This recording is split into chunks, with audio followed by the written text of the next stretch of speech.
This is a continuation of the June 27, 2022 public hearing regarding a petition for the incorporation of the unincorporated community of Oceanside and the creation of the city of Oceanside. Petition includes a new tax rate for properties within a proposed city limits of the city of Oceanside at 80 cents per $1,000. The properties proposed to be included in the city limits of the city of Oceanside include all properties currently within the Oceanside unincorporated boundary. So I want to welcome everyone. For those online, please understand that please remain muted unless you are called upon to speak. That will help us with the audio in the room greatly. So at this point, I'm going to turn this over to County Counsel Bill Sargent to summarize the quasi-judicial proceedings and read questions to the Board of County Commissioners. The admonitions that I mentioned last time remain in effect, regarding keeping your testimony related to the criteria, and if you think there's some objection that needs to be made to the proceedings, make sure you do it with specificity. And ask the board if since the time of the last hearing you've had any conflicts of interest or ex-party contacts that you think you should bring up to the record. No. Okay. Thank you. Okay. Perfect. That was quick. So we're going to ask the staff to quickly summarize the process to date. Thank you. Sarah. Thank you, Chair Yamamoto. Sarah Capture, Director of Community Development, for the record. The hearing proceedings opened on June 27th. You received testimony from the public along with a portion of the petitioner's presentation. Petitioners stopped their presentation so that public comment and testimony could be received prior to the time when the meeting had to conclude on the 27th. With that was also a brief filed by Mr. Phillips, who is representing the Capes. There were questions that came up regarding the brief, along with questions about sewer availability. And then also there was information requested by the commissioners related to transient lodging tax information in relation to the economic feasibility study, along with the exclusion request map. That information was all provided to you in the July 6th packet. Following that packet, you also received additional public testimony that had been collected through July 7th. And in addition to that, the petitioners did update their economic feasibility study after also having an additional meeting with County Treasurer Sean Blanchard. There was a request with the exception map once it was published to also include the area, the subdivision identified as Camelot Estates. You have an updated map before you today that includes that yellow highlighted area of Camelot. And then also there is an updated map that's been presented to the petitioners, and also there's one on the table for public inspection during testimony, and we will publish that later today for public review on our website as well. All of the information and additional testimony that has been received through July 11th is posted on the planning application for this request on the community development webpage. And following that, you did receive a second brief from the Cape's attorney, Mr. Phillips, today. He is here and is included on your public comment list so that he can visit with you about that in detail at that time. DLCD Representative Lisa Phipps is also joining us today. And so I would ask, She's online. I believe she is, Right. and any questions for staff, I would ask that she be forward into the questions for staff, since they are part of our land use program and the resource that we use for compliance with planning processes. Thank you.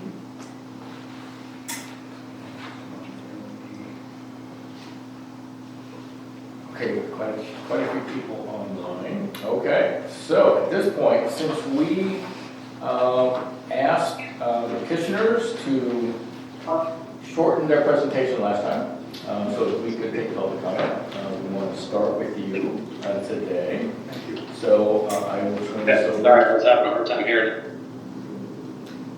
Okay, so we can hear you, and we're going to ask you to mute, please. Thank you. Turn this over to Jerry Keene. Okay, thank you, Commissioner. For the record, I'm Jerry Keene with Sharon Brown and Blake Marvis. We are the co-lead petitioners in the matter. And so I intend this morning this afternoon to continue where we left off, following what we call our roadmap of statutory elements to make our prima facie or beginning presentation on all of those. We understand that there have been some new developments on an issue that we had already completed in terms of boundaries, and we will ask to return to circle back to that after we finish our overall presentation plan. If you don't mind, I have a lot to say on that, but just want to recognize that things have happened after we completed that presentation. Last time we went through our introduction and overview, we went through our procedural, what the record reflects with regard to our procedural compliance on the petition, the filing, the signature, the timelines, the notice, the extra notice. We are under the impression that none of those things were contested by any of the other evidence of record or by any of the staff recommendations. So we're under the impression that we've done our due diligence on the procedural prerequisites for getting the election. And Jerry, we're going to ask you to speak up. Sure. People online have a very difficult time. All right, I'm glad to. Thank you. We did then offer a presentation on the boundary that we'll return to since there have been some new developments. Then we turned to the issue of economic feasibility. And we were focusing in large part on issues that we understood had been left undetermined or questionable at the last hearing. We wanted to focus on those to fill in the gaps on the evidence, hopefully fill in the understanding, increase the comfort level on those things so that an informed decision can be made by you in your deliberations and entering your findings.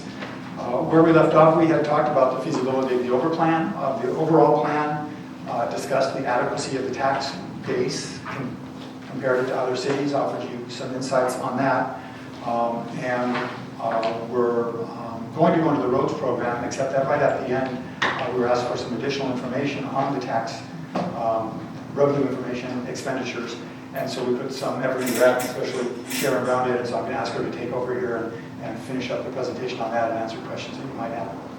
Perfect, thank you. Thank you. I know our materials came into the packet, I think, as a supplement to the EFS.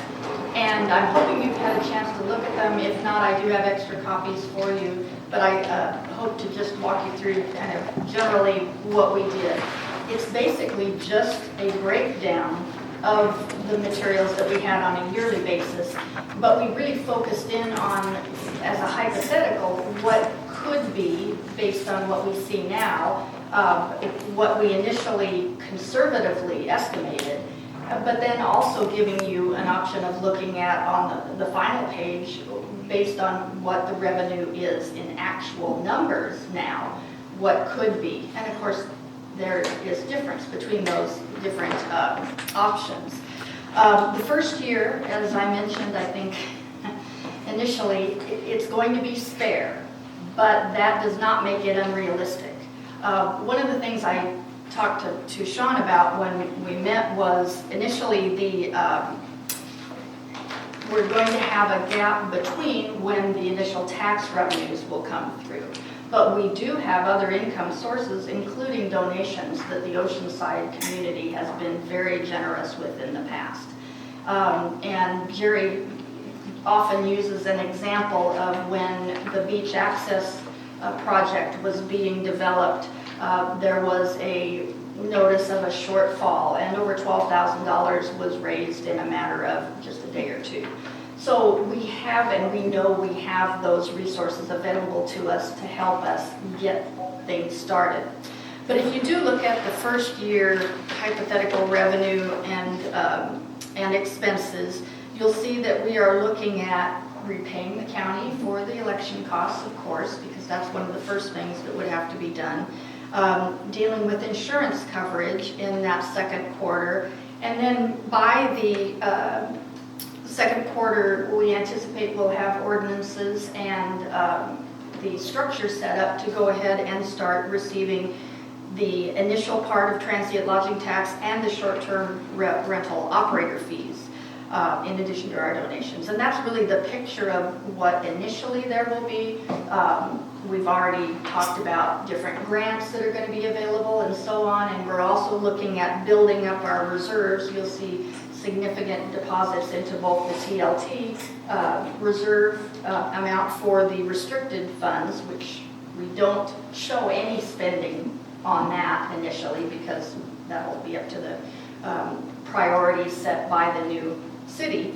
But then also deposits into an unrestricted contingency reserve. One of the things that Sean Blanchard was very specific about was making sure that we knew at all our meetings that reserves are important, and we fully understand that. Unrestricted reserves to carry you through the fluctuations in income that come and go.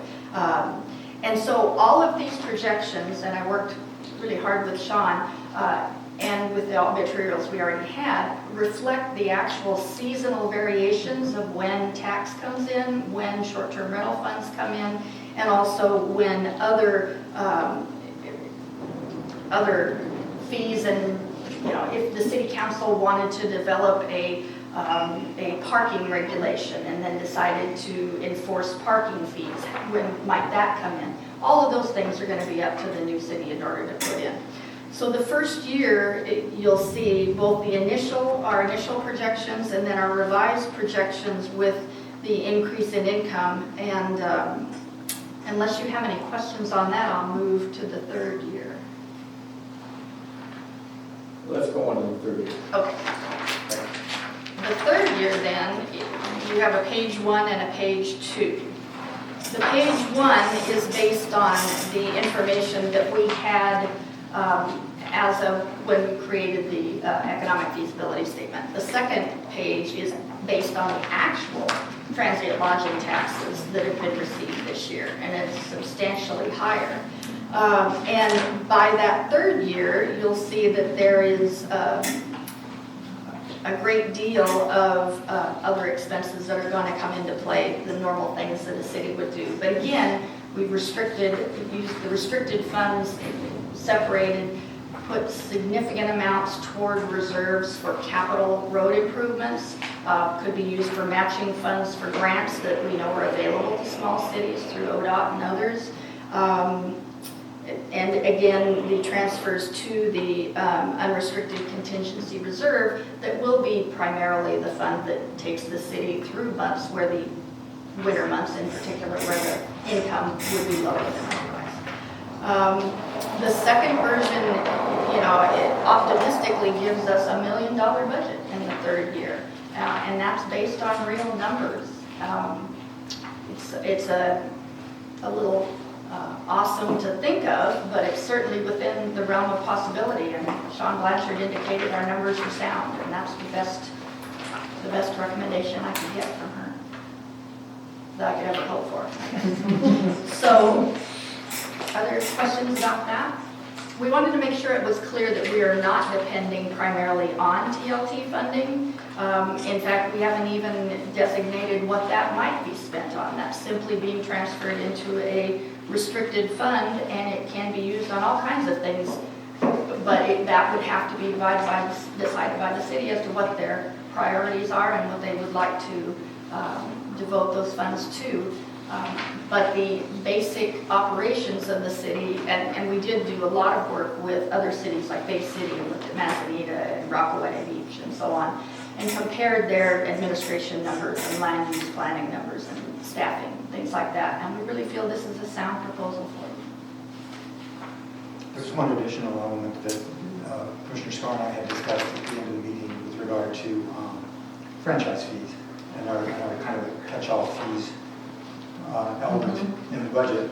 And so followed up on that and looked in particular into franchise fees and looked into the state law and whether or not if we impose those, whether they would be restricted by the state law or not. Went and looked at Bay City and contacted officials at Bay City and also in Wheeler.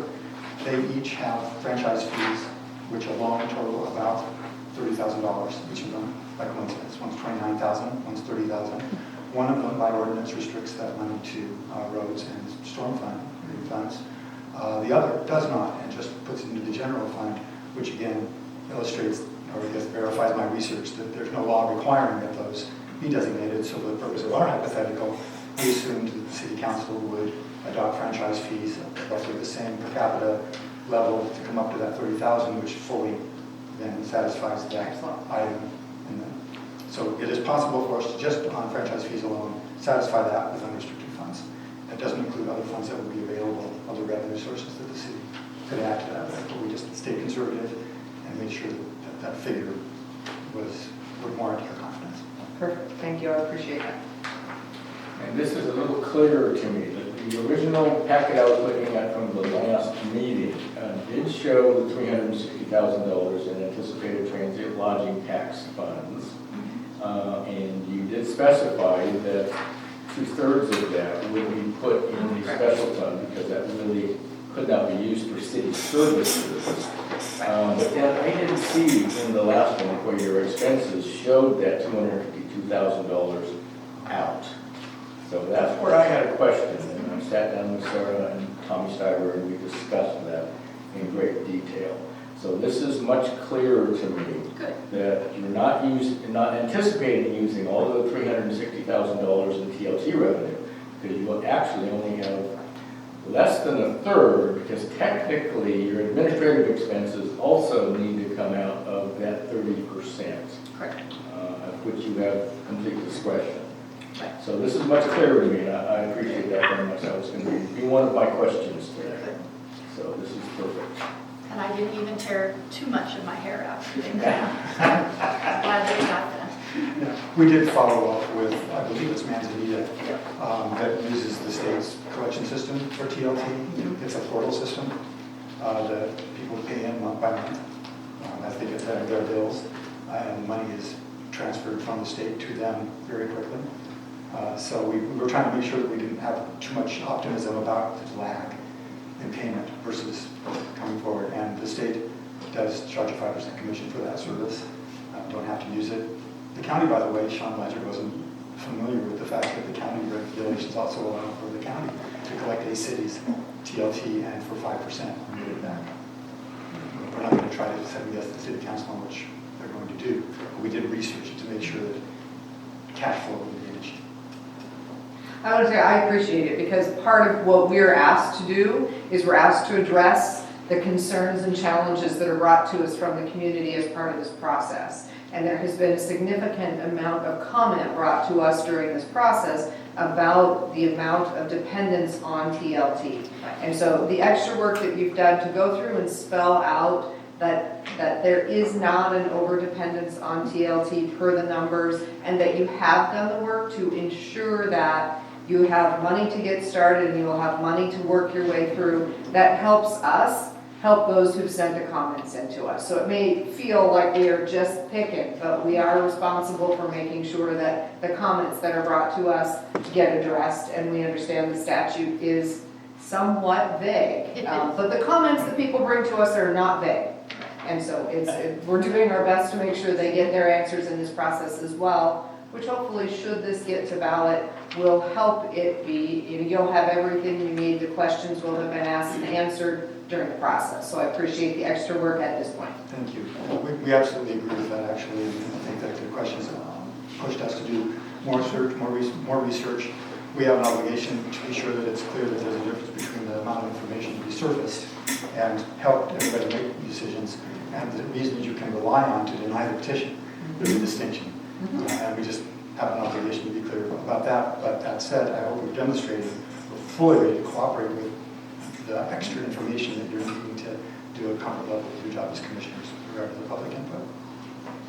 Just one other quick issue with the city of Manzanita. They recently, I can't remember where I saw this, we got an email that there's someone in the city of Manzanita. They can utilize 100, their grandfather, Right. they can utilize 100% of their transient lodging tax dollars to fund city services.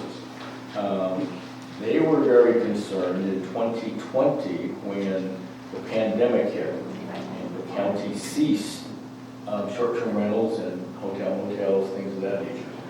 They were very concerned about their budget. Unfortunately, they made it through. So you only can utilize a third of that amount. So it wouldn't be quite the burden on the city of Oceanside should something happen again like the pandemic. Have you had any consideration of that, how you might handle that, especially if it occurred on a longer-term basis? I'm not saying that it'll ever happen again. That was just one of the things that came up that City of Manzanita was very concerned about. We've actually prepared a whole segment on what we've termed informed reliance on short-term income revenue. And I was going to offer that information for our roads discussion, so if you don't mind, we're ready to address that in more detail. Great. We also just wanted to reference that the county's materials on this are actually amazing. Tommy in particular has created graphs that are available on the website that were incredibly helpful. And just the historic data going back quite a few years. And surprisingly, for many communities, the COVID did not have a significant effect, decrease on those revenues, and probably won't because of the, that many people found that more attractive to rent a private place rather than going on a cruise or so on. So very interesting, but the materials are surprisingly optimistic. We have, after the pandemic, or when we reopened hospitality again, things came roaring back, and they're much higher today than they were before the pandemic. So you just don't know what's going to happen. I think we've changed our lives in many ways, and to benefit short-term rentals in some ways. So, unless there are more questions on that, we'll go ahead and transition now. During the last hearing, and particularly in the public comment, there are one or two people who are very deeply involved in questioning the calculations we've done with regard to public works and roads in particular.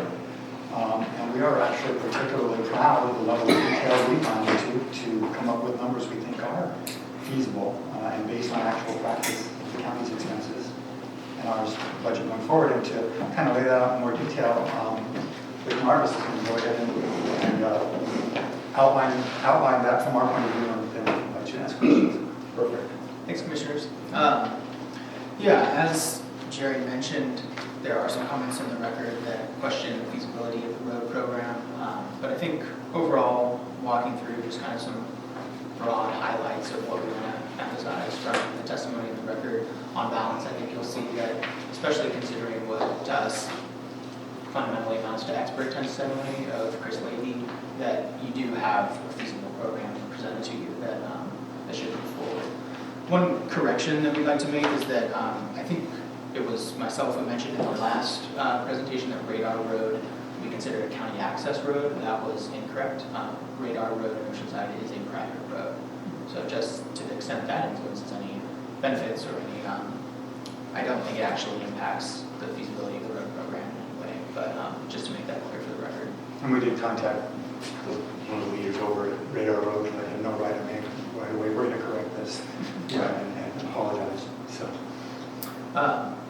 So overall, I think we've demonstrated that the funding sources available are going to provide equal, if not improved, ability to maintain and repair roads within the Oceanside boundary. If you look at page 29 of our hearing packet, this is kind of where the substance of the material is. Essentially, Public Works Director Chris Leahy, he's viewed and endorsed our budgeting as demonstrating a feasible and realistic municipal roads program. And that's really the bottom line here. The key considerations that he looked at in making that determination was one that, because of the size of Oceanside and the area that we're dealing with, the scheduling and budgeting of work can be done in affordable segments that's not going to overburden the city financially. And so, if we were a larger area with a lot of roads, with a lot of maintenance costs, this could present a potential issue. But with the size of the community, it's going to be pretty straightforward and easy to schedule a budget work in a way that makes sense and that doesn't overburden the city. The allocation of funding that we provided is also considered reasonable and conservative in that it doesn't include grants, it doesn't include potential grants, and it doubles the average county expenditure that's currently being spent on city roads, or what would be city roads. So I think the bottom line on the funding here is that it would be enough to repair defects and to gradually improve the roads. And that's likely more than the county could be doing moving forward if the city didn't incorporate. Additionally, how Oceanside would provide for this repair and maintenance of roads, we essentially contemplate use of contracted vendors rather than having city officials or full-time employees handle that type of work. And so that's a feasible and realistic way that Chris considered and endorsed for us to use for road work going forward. Additionally, staff allocation for any setting up contractors for scheduling maintenance work like that. The number of staff that we've allocated for those types of projects in his mind was feasible and was reasonable for the amount of work that's going to be done. And one issue that's really come up is a long-term stormwater drainage system up on Maxwell Mountain. This has been a pretty significant issue that's been raised on the record. Now, I think the bottom line here is that whether it's the county or whether it's the city, this is going to be an issue that is going to be big and challenging to face in the future. But our position here is that Oceanside is actually going to be, as a city, in a better position to handle that cost, to plan for that cost, and to eventually carry out the maintenance that needs to be done to put in a new stormwater drainage system. Essentially because the city itself, if it was unincorporated, that project is going to be competing against other county needs and other county priorities. And so you're going to have balancing factors here in terms of how the county is going to be allocating those resources. Where the city itself can more appropriately look 10 years into the future, set aside reserve funds, or really in any manner that the city council thinks is reasonable can try to address that problem. It can be, I think an easy way to put it, the city's main priority when it comes to roads. With the county, we have competing priorities and different interests that may change that. And so I think this is going to be an issue regardless, but ultimately when you look at the present materials of the record, Oceanside City is going to be in a better position to handle that problem than the county. Essentially, I think here really the bottom line is that our road program, it spends more than the county, it does so in a reasonable manner, and it does so in a way that's going to allow for roads to be adequately maintained. I don't think there's objections in the record before you that demonstrate the feasibility of this program. Rather, I think on balance, testimony in the record supports that the road program is feasible. And so I just wanted to quickly overview that and then leave it up to any questions the commissioners may have based on testimony in the record. Thanks. Questions? I appreciate very much you guys working very closely with Chris Lady. And Chris has taken a very hard look at the road system. He knows the road system very well. He's looked over your budget and he does not seem to have a problem with it. So I think I'm good with those. Okay. Then we'll move on to the short-term rental discussion. This is at page 32 of our packet, and I'm just basically, I've got a nutshell summary of that. I'm not going to read what I did before, but I want to highlight some things and organize the discussion in a way that focuses on the key issue. This kind of goes back to our discussion. I guess there's two issues. Just in general, as a matter of prudence and risk, are we over-relying on short-term rentals? But as an alternative to that, more to the point, under the statute, are we demonstrating over-reliance that undoes our feasibility, that renders our non-feasible? And so just want to touch on the idea that we don't think that, we think for the reasons we're going to provide you, that we are over-relying in an imprudent or risky way. But at some point, on the spectrum from feasibility to imprudent, you go from the questions at this hearing to the questions for the voters. And so just want to touch on that. We're focusing on it as if feasibility is a main issue, but we're also going to show that we're approaching it practically. And so first of all, the question is, how much TLC revenue are we talking about? We've already explored that in depth. For our purposes, we've assumed the minimum. We've continued with our number from our original analysis, 325 to 215,000 a year.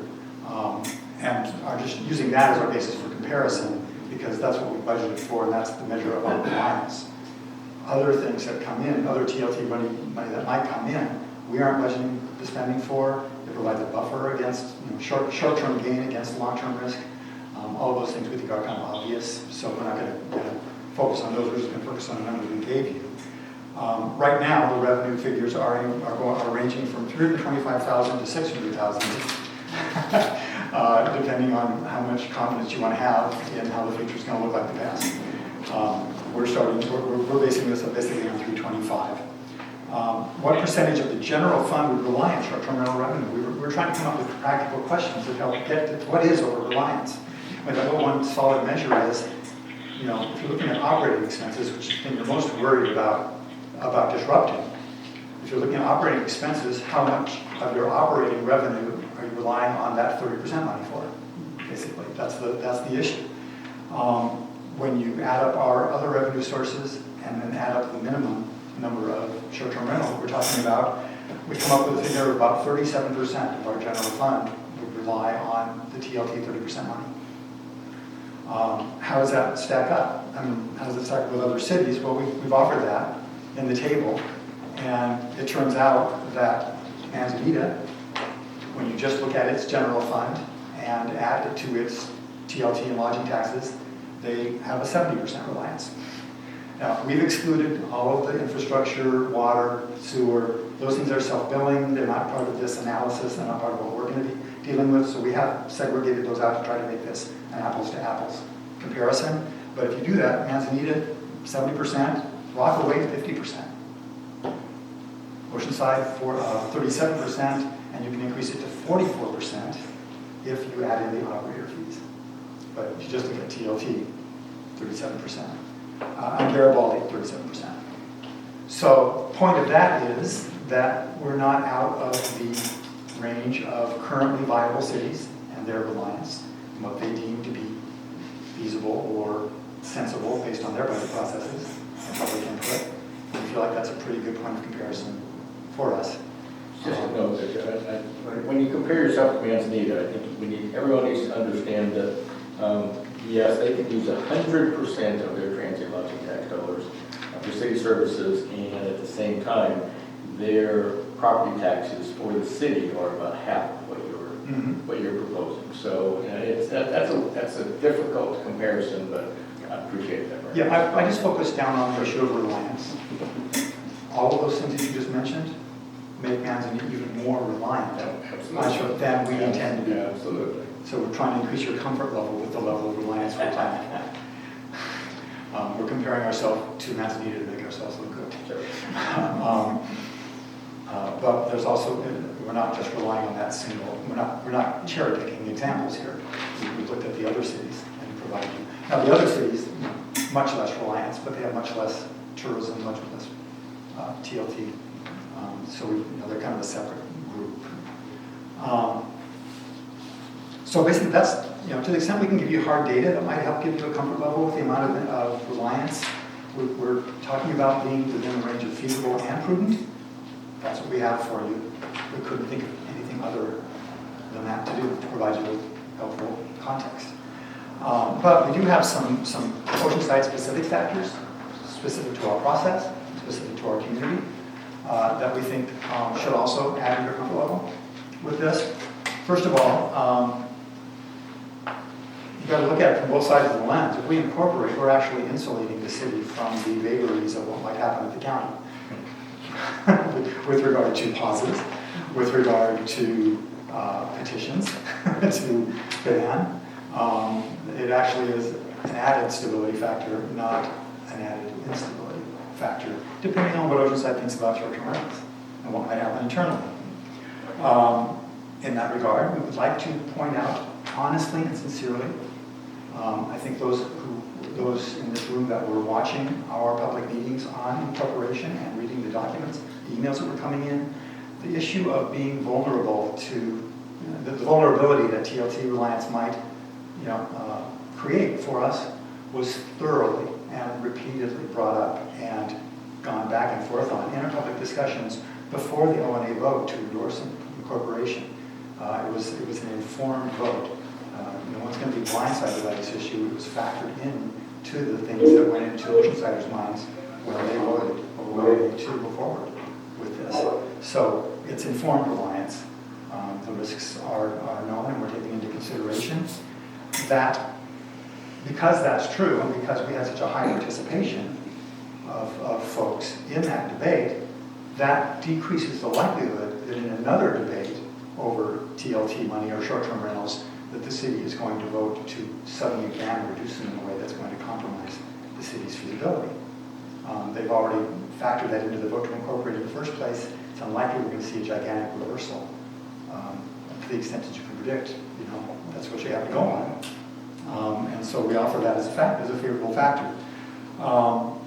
We also anticipate Oceansiders being as engaged as they are in this issue, and believe me, they are. It's not going to stop being part of the debate before people vote on it. It's going to be further debated, further factored into whether or not to incorporate. It would be informed reliance. It's not going to blindside anybody. And also as part of that discussion, I think you would be surprised maybe at the level of detail folks were coming into our discussions with in reading the budgets and asking questions, including this idea of what's TOT money going to go for, what happens if TOT goes down. That's going to continue, and I think that same informed approach is going to inform any moves that are made once they're incorporated to reduce or run short-term rentals. This is not going to be a new discussion. We're not going to be blindsided. People have formed an impression of this and a comfort level with this. It's just not going to pop like a bubble. Once we incorporate it, it will continue to be a factor in our public discussions. To go beyond, faith that they will continue to be debate on this, we went ahead and in conjunction with our input to the county short-term rental advisory committee, which I'm on, Oceanside has a representative on, a number of other Oceansiders are involved in it. We put together a survey and just said, let's just ask. Let's just lay it out there. And there were a number of issues, and we've provided the whole survey and the results to the committee, and I assume it will be made available to the commissioners at some point. But we picked out a couple of significant questions that we asked. Two. First of all, we had about 125 response out of 460 folks that opened the email. And these were self-identified Oceansiders, because we have a number of folks who follow our newsletter. So even if you include everybody, including those folks, we had a 25% return rate. That's typically considered pretty good for a substantive survey like this. But just to test that, we also asked people to self-identify full-time or part-time, whether they owned or operated a short-term rental. We ended up with about 2-to-1. 2-to-1 meaning 2 folks that are residents that don't operate a short-term rental, full-time or part-time residents, and about a third that were operating. And then we segregated our responses out so that each of them basically had a voice in the results, and then we rounded them off. 2 important questions. The first one, right out of the bat, are Oceansiders going to ban short-term rentals after we incorporate and compromise their budget and their feasibility? And the answer is no. On a scale of 1 to 5, asked folks from totally opposed to strongly support, 1 to 5, the answers came in from these folks at an average of about 1.7 to 1.9 out of 5. So 2 out of 5. And that included the folks that don't own short-term rentals. They were like 2.1 or something.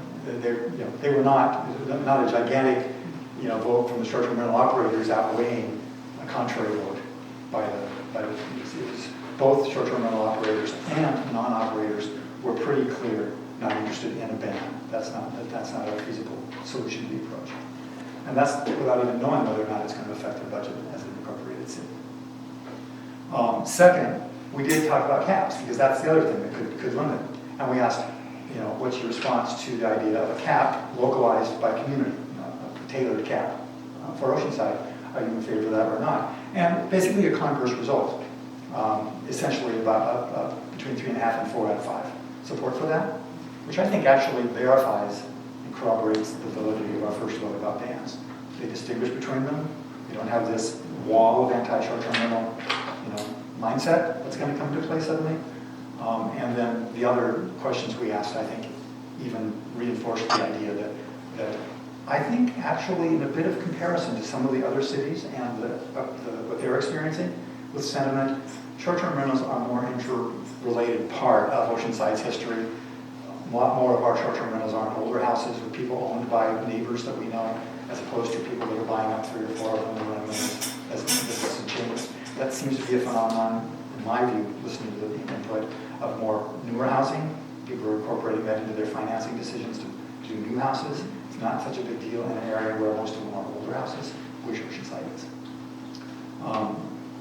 So just that's data backup for our assertion that Oceansiders aren't going to suddenly do something to get rid of short-term rentals. Also like to point out, the operator fee is not based on income. As long as there are licenses, there will be fees. We have 120 of them, probably more like 140 or 50 now. Regardless of whether they're making income, they're paying the fees, so our figure is probably conservative. And that's an unconstrained revenue source, the way we've had hypothetical for the city. And then this came to me late, but we were asked about inflation. And whether we factored inflation enough into the budget and how that runs up against the 3% limitation for city tax valuations and increases.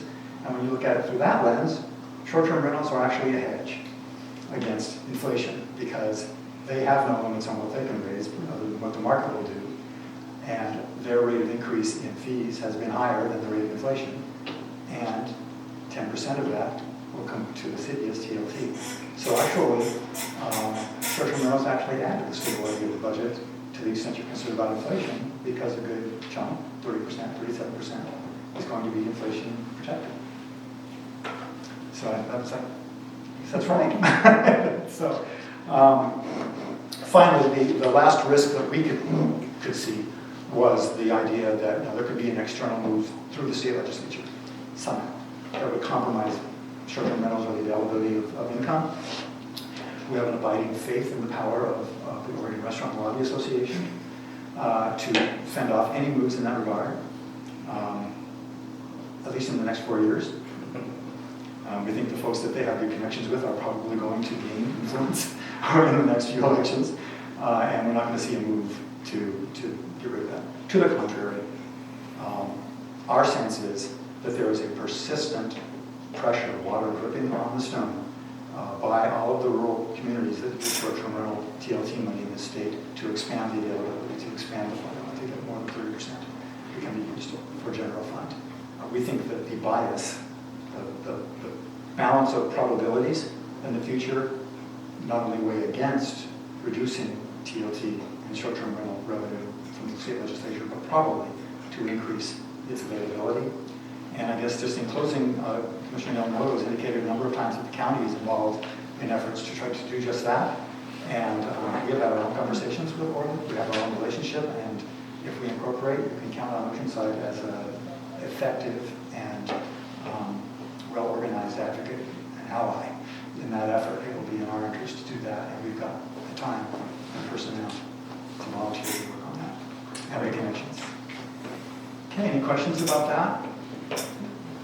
One quick one. So you know that the county uses a software program or a company to root out, if you will, unlicensed vacation rentals, and I think we've been very successful with that.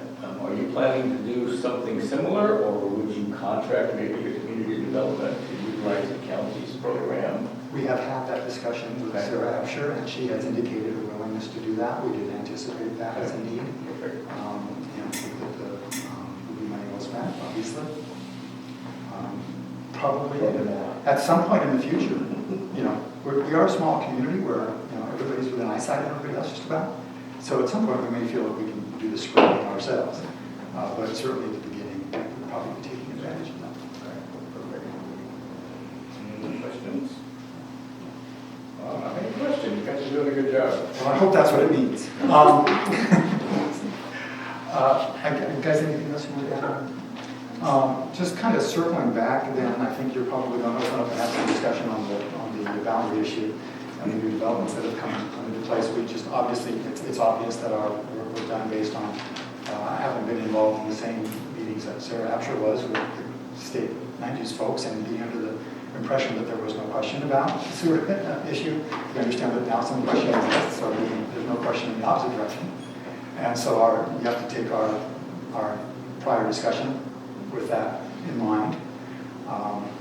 We did not rely just on the sewer issue with regard to any of the communities, but we've silly to think it doesn't make a gigantic difference in the sensitivity we're going to have to certain requests.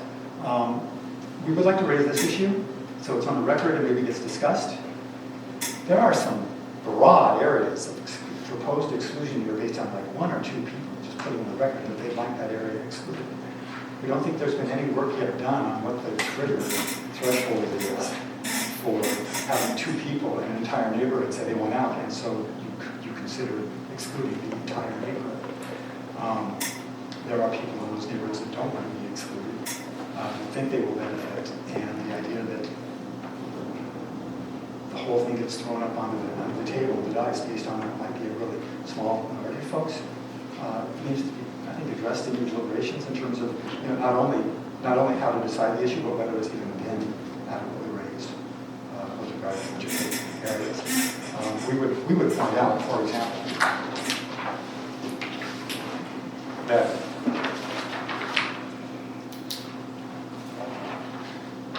I don't know if you can see that circle. That's Radar Road. Based on that input, we've got a map that excludes this much property. We've got numbers on what this does for in terms of our budget. It doesn't. Oh, Just the area. yeah. Thanks, sure. Yeah. Sorry. You're making my argument, thank you. The broad blue area up there, that is a couple that owns 11 acres at the tip of the proposed area that wants to be incorporated. They see development coming their way down Cape Mears Loop Road. They want local involvement in the zoning and planning decisions, the variance decisions, the rezoning that's going to be asked for. That area is bigger than Radar Road. So again, this goes to what's it take to trigger the whole area. We would ask in particular with regard to Radar Road that you limit your analysis to Radar Road and not let Radar Road be a generic term for the northern third of the proposal. So I think I've hit on that, and you get the issue, you raised it, and we're going to have a vote to talk with you again about it after we see how that's dealt with. I appreciate very much your discussion about utilizing just a few people's discussion points in our decision. But as Bill Sargent mentioned earlier, our discussion, while we need to be very cognizant of public opinion, our decisions really must be based on criteria. And again, public comment is very important. We certainly understand that. We ask that people comment on the criteria, on the issues, but it is much more than just listening to a couple of people within the neighborhood. Criteria. You're right, we agree with that, but there's also this level of, you're operating as a court.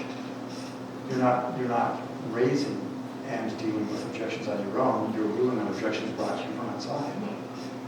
And so the question of whether something's been adequately raised is part of your analysis before you even get to it. Yeah, absolutely, it's part, sure. Yeah. So, okay. We're confident you're going to factor that in. We just needed to say something about it in case something goes completely different than we expect. And when you look at, I think got a lawyer, I don't know how many times I was in court when I said, they did this wrong. And they said, well, did you tell them they did this wrong? Did you give them a chance to fix it? And I go, well, sort of. And they go, if you didn't raise it, we're not going to reverse based on it. We haven't done anything wrong. No, I'm not saying you did. Yeah, I'm saying you did. I say yeah. But there's a concept called invited error, where if we invite you to commit the error, we can't claim it later on. So that's why none of this is personal, none of this is contentious. We're just trying to do our job about making sure that we raise all the issues that we think might come up later, because we have to be able to show we did that in the future. Okay, With that closes our at this point. That closes our presentation at this point, and we'll reserve the rest of our comments for the level. Perfect, thank you. Okay, so let's go to public comment, and of course we are going to start with Mr. Phillips. Just so everyone knows, we are going to limit public comment to 3 minutes, except for Mr. Phillips. You have a lot of issues to present to the board, and so we're going to allow you the time that you need to do so. Thank you. Okay, so let's come up with that. For the record, Dave Phillips representing the Capes, and if I trail off so folks can't hear me, please remind me to stay loud. And I think the last comment by Jerry kind of tips off the beginning of my supplementary argument and materials that we submitted into the record today. But before I get there, I wanted to thank the Commission for the opportunity to meet with County Council and Director Absher between our last hearing and today to address specifically the area that we object to inclusion in the incorporated area, and that is only the Capes. And also kind of put a finer point on this idea that I am not advocating for any other community or individual property owner and their ability to somehow not be included in the incorporated area. And again, kind of to back up, this is a quasi-judicial proceeding. We have to have substantial evidence. If there are objections and arguments, we certainly need to have those arguments fully fleshed out. And I believe that in my experience and everyone else's experience with land use hearings, where you have a fully formed record that gives the Commission, the decision maker, a clear opportunity to make a substantially supportive decision that's based on findings are then based and tied to evidence that is in the record. And in generalized terms, I don't see any evidence submitted by any other landowner or community or subdivision in this record that would support their claim for exclusion. I do see that we have submitted substantial evidence that the Capes should not be included in the incorporated area, and that we've got two briefs, the additional arguments that we discussed, I think last week. Mr. Sargent was very astute in requesting that I submit more information, at least an additional brief to allow the Commissioners legal analysis and/or distinguishing features that show on this record, now a fully formed record relating to the Capes, to distinguish the Capes from other areas that might, and I don't see a community interest. I didn't notice any individual representing the entirety of the landowners of Avalon or Camelot or even Radar Road to say specifically, as we have said, that the entirety and every lot owner within the Capes objects, and here's the substantial evidence that shows that we are not benefited, and that's certainly the legal standard we have here. The brief that came in this morning that Mr. Sargent and Sarah Absher and I spoke about last week relates to the substantial evidence standard and the idea that if a zoning decision is made and an island is created thereby, that would violate the spot zoning standards under Oregon law. We've briefed that on pages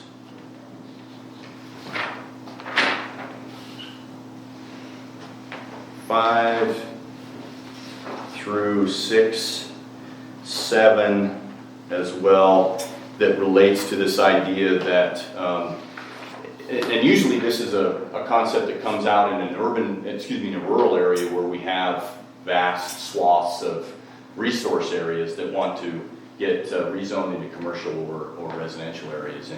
And when you spot zone a parcel or an area, it's arbitrary, and that is the definition that would apply to these proceedings.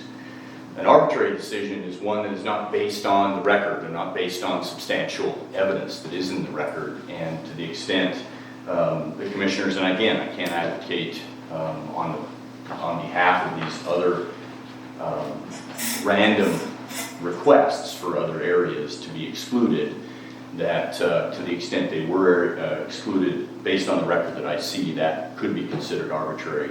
And if it does create an island, it would also be a spot zone as well. The other distinguishing feature between the other areas that I understand are randomly individuals within those areas to be requesting exclusion is this idea of benefit, and we're back to the legal standard. As I understand it, the vast majority of these areas are served by and will be served by public roads, and that differs completely from the Capes. own our own roads, we maintain our own roads, we quote unquote assess our individual property owners for that work and those roads and bridges types work that the county and the cities would take on. So that benefit clearly is not available as consideration within the case, and I suggest that it's also not available in other areas that might be within this generalized exclusion area.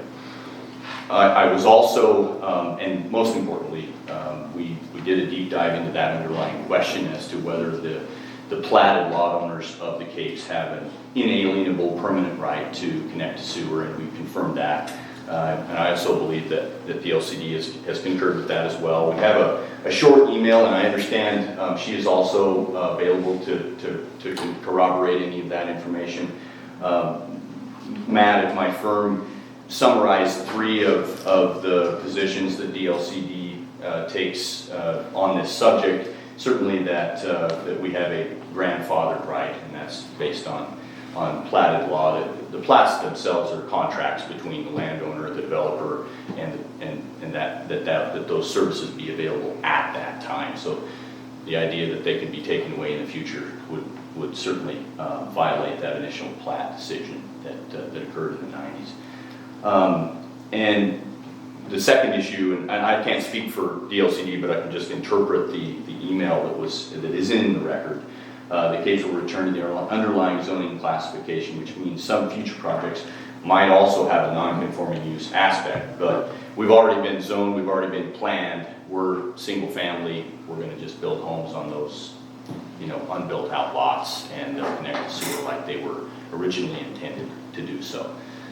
So, let me ask you a question. So you do not have a problem with potential zoning issues in the future should you be taken out of the case? That is correct. And on the record, because we were planned, zoned, and subdivided in the 90s, that decision was made long ago.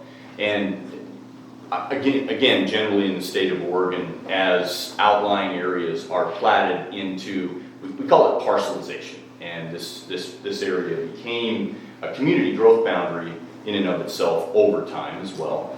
I don't know the date upon which the original community growth boundary was enacted, but it serves as if it is an urban growth boundary, and that those decisions as they are decided outside an urban growth boundary relate to this question as to when an urban growth boundary does include that property, then we can have a rezone decision. And then at incorporation or annexation, we're going to have another rezone decision. Use lines change, uses have been in place for platted lots for years and years, but if there's one zone that I have experience in the state of Oregon that essentially those uses do not change, it's single family platted lots. So we were committed in the 90s to stay single family platted lots, and that's what the decision was made back then. And the chances of significant non-conforming use questions really aren't a concern in our community, because we also have how many pages in our CC&Rs that limit those uses, and in fact those are limits on title. So we've got bona fide purchaser doctrine questions as to the subsequent owners that purchased those lots. Say if they want to somehow get a rezone, they didn't get that stick that was in the bundle that they maybe could have or should have considered prior to platting. So I don't see very much in the way of non-conforming right issues. And for the record, I think that's a long-winded answer to your question, Commissioner. And I think the other big picture issue is that, again, I represent the Capes. I've submitted substantial evidence in the arguments that we should be included because we don't benefit. There's simply no set of circumstances or facts in this record that show that the Capes can be benefited by inclusion in the city. We've added to that some information. I believe an email was sent during the hearing related to information that you requested in our meeting as well, related to findings. And rather than propose those findings until the commission is prepared to make a decision, we wanted to make sure that they were ready. whenever that point came to the proper time. I think I'm almost done. I apologize. No problem at all. I don't know.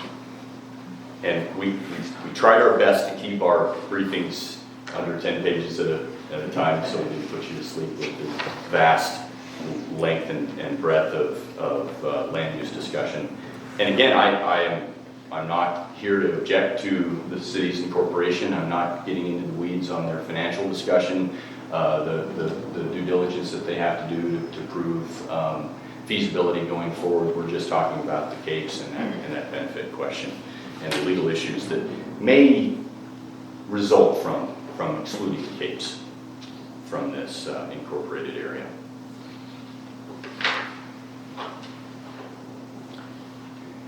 The last issue is page 8 in my brief that really kind of drills down on this definition of benefit.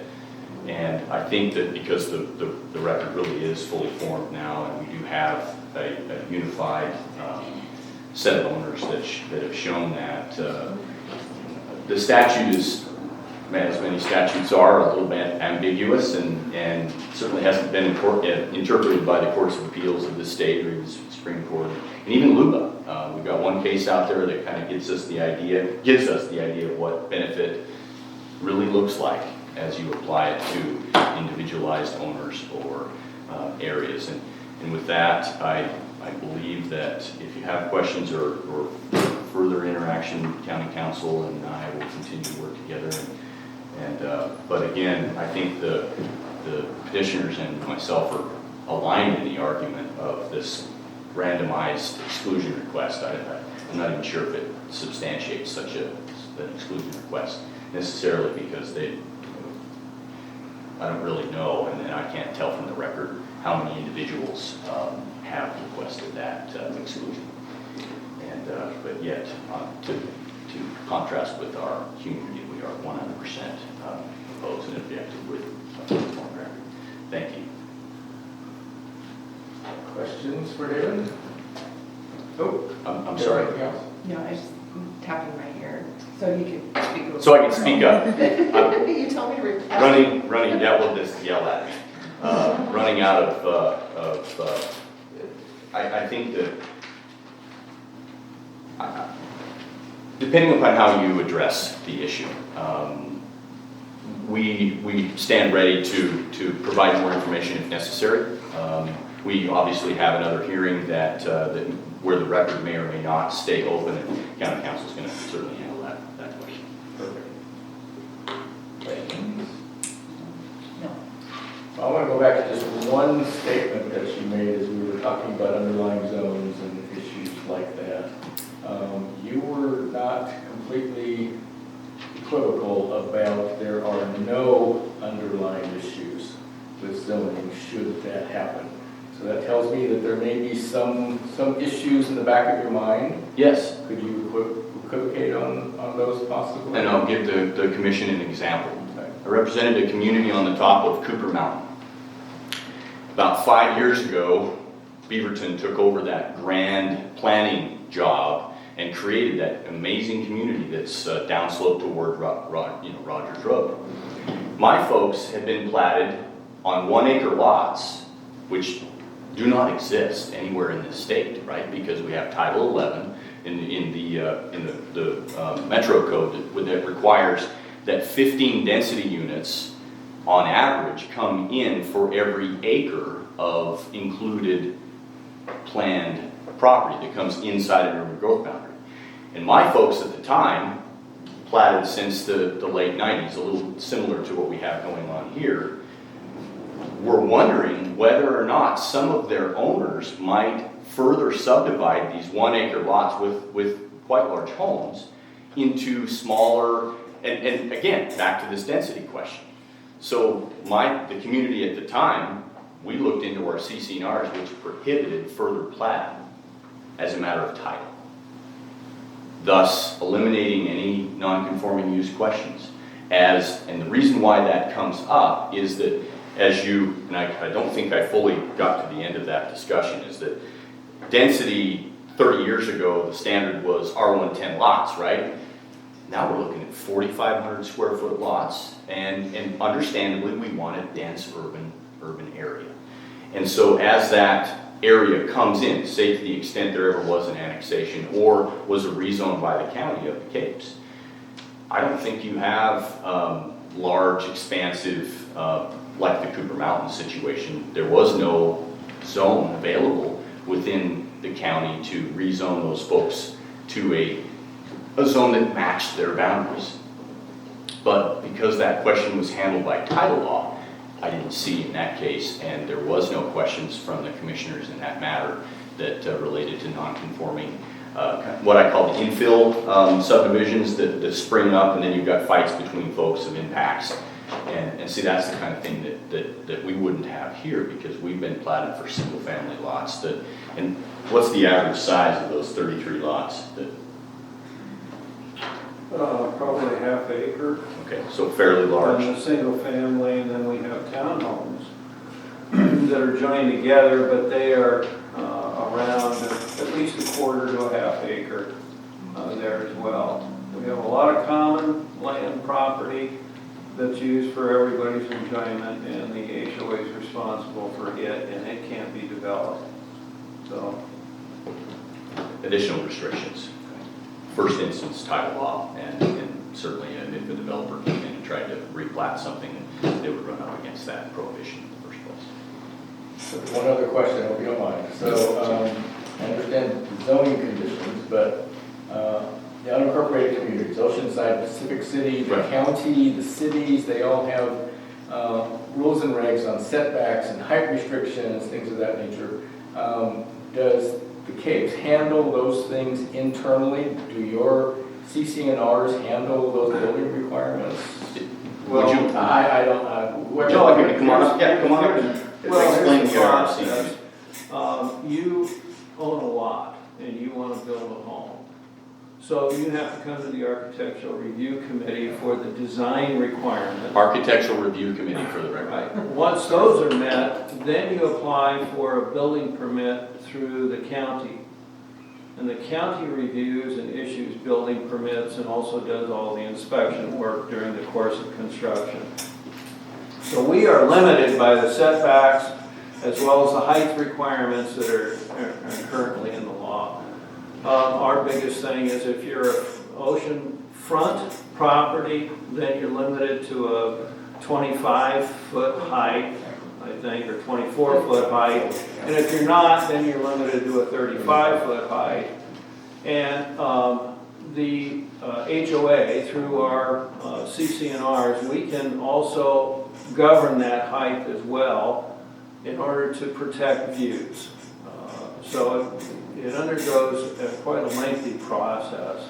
And it has to be conforming. And the last thing we want, of course, is a non-conforming thing that would ruin the atmosphere of the Capes. And so, I mean, the external look, the type of windows you have, the roof, and you go through quite an extensive process. So Sarah, I'll let you jump in here. So again, unincorporated communities, we have community plans which are approved by the planning commission and the commissioners put into the comprehensive plan. Is that the same with the Capes? Yes, Commissioner. Sarah Absher for the record. So Mr. Phillips just looked at this map. So this is the map that was adopted in 1998. And you can see the boundary of the community of Oceanside. It actually does extend down to the Capes, which is in the southerly region. But you'll see that Capes has a PD zone designation, that even though they were folded into the community boundary for Oceanside, for reasons I will explain later, ultimately, I concur with Mr. Phillips and his findings that the Capes is unique in that they are planned development. They retained this zoning. They weren't changed to ROS or POS or COS like the rest of the community, and that's reflected on this map, and there's a board order accompanying that. In response to your question about what governs, the zoning district, the rules and regulations under the PD zone that are part of that are reflected through their master plan apply to development along with the CCNRs. Both have to be met. It's not one or the other, it's both. So they are correct in that first, a developer or property owner would make sure that the proposed development conforms to the CCNRs. We require a letter that states that. Ultimately though, in addition to the building program process, the zoning permit is required to make sure that those zoning requirements under that PV zone are also met. But none of that has changed. That was implemented in the early 90s. The last phase of the Capes was approved in 1994. This map was approved in 98 and adopted, but they did retain that. Any questions? Okay. David, thank you so much. Commissioners. Appreciate that. So Sarah, I'm sorry, I may have gone out of order. You wanted to comment, you want to do that later? I'll wait till everyone else is done. Thank So you. we'll do the rest of the public comment. Yes, please. And you also have, so Mr. Gorzinski, I did notice he had raised his hand, and I believe Mr. Friedland is already on your list. So just so they both know that you will call on them at some point during this public comment period. Okay, so we are going to open this up to public comment. We have 3 people that currently signed up, and I'm going to take them in order on my list, and then I will ask for anyone else that wants to give public comment here. So let's start with Dave Friedland online. David? Yeah, can you hear me? Yes, and please, we're going to give you 3 minutes, so if you could keep your comments concise and to the point. Will do. Thank you. My name's Dave Friedland. Good afternoon. My address is 2500 Cape Mears Loop, Oceanside. And the purpose of my testimony is a formal request to exclude North Rural Oceanside Radar Road area from this incorporation proposal based on Oregon 221.040 paragraph 2, i.e. no benefit. Let me give 5 very succinct reasons why. Number 1, we simply don't want it. Gary Simon did a survey a while back of 27 households in our area. The response rate was 87%, and of that response rate, 80% of those were opposed to incorporation, 20% were in favor. That data is included in my written testimony as an email attachment from Mr. Simon. Number 2, similar. There's been a lot of inaccurate assumptions regarding NOSP in our area. What I did was I went to the source, I contacted Mr. Dan Mello. He's the district superintendent of East Hart's Oceanside Sewer District. His email response back to me is also in my written testimony. And to summarize, we are outside of the NOSP boundary. NOSP ends where our area begins. NOSP has no plans to expand to the north. Even if they did, expansion would require an annexation process, engineering studies, and Mr. Mello estimates about $4 million in new infrastructure based on today's dollars. Number 3, roads. All of our roads are private driveways maintained by the owners. This includes Radar Road. Number 4, short-term rentals. We only have a sprinkling of short-term rentals in our area. There's no issues that we can't handle ourselves. Land use planning is number 5. We're pretty much fully developed and have been that way for the last couple decades. It's been a long time since there's been any development in our area, and that's because we face some very significant geographic limitations that preclude future development. So we don't need the services of a city manager or oversight in terms of land use planning. I've included attachment C in my written testimony, which delineates the area for proposed exclusion. It's Tillamook map 1S11, and it's sections 24DA, section 24AD, and 24AA, and they are the formal requests for exclusion. So In conclusion, I hope that I've made the case that we are very unique from the rest of Oceanside. For us, incorporation is a solution looking for a problem that does not exist, but at a large cost. So our request is please exercise Oregon 221.040 paragraph 2 and exclude us.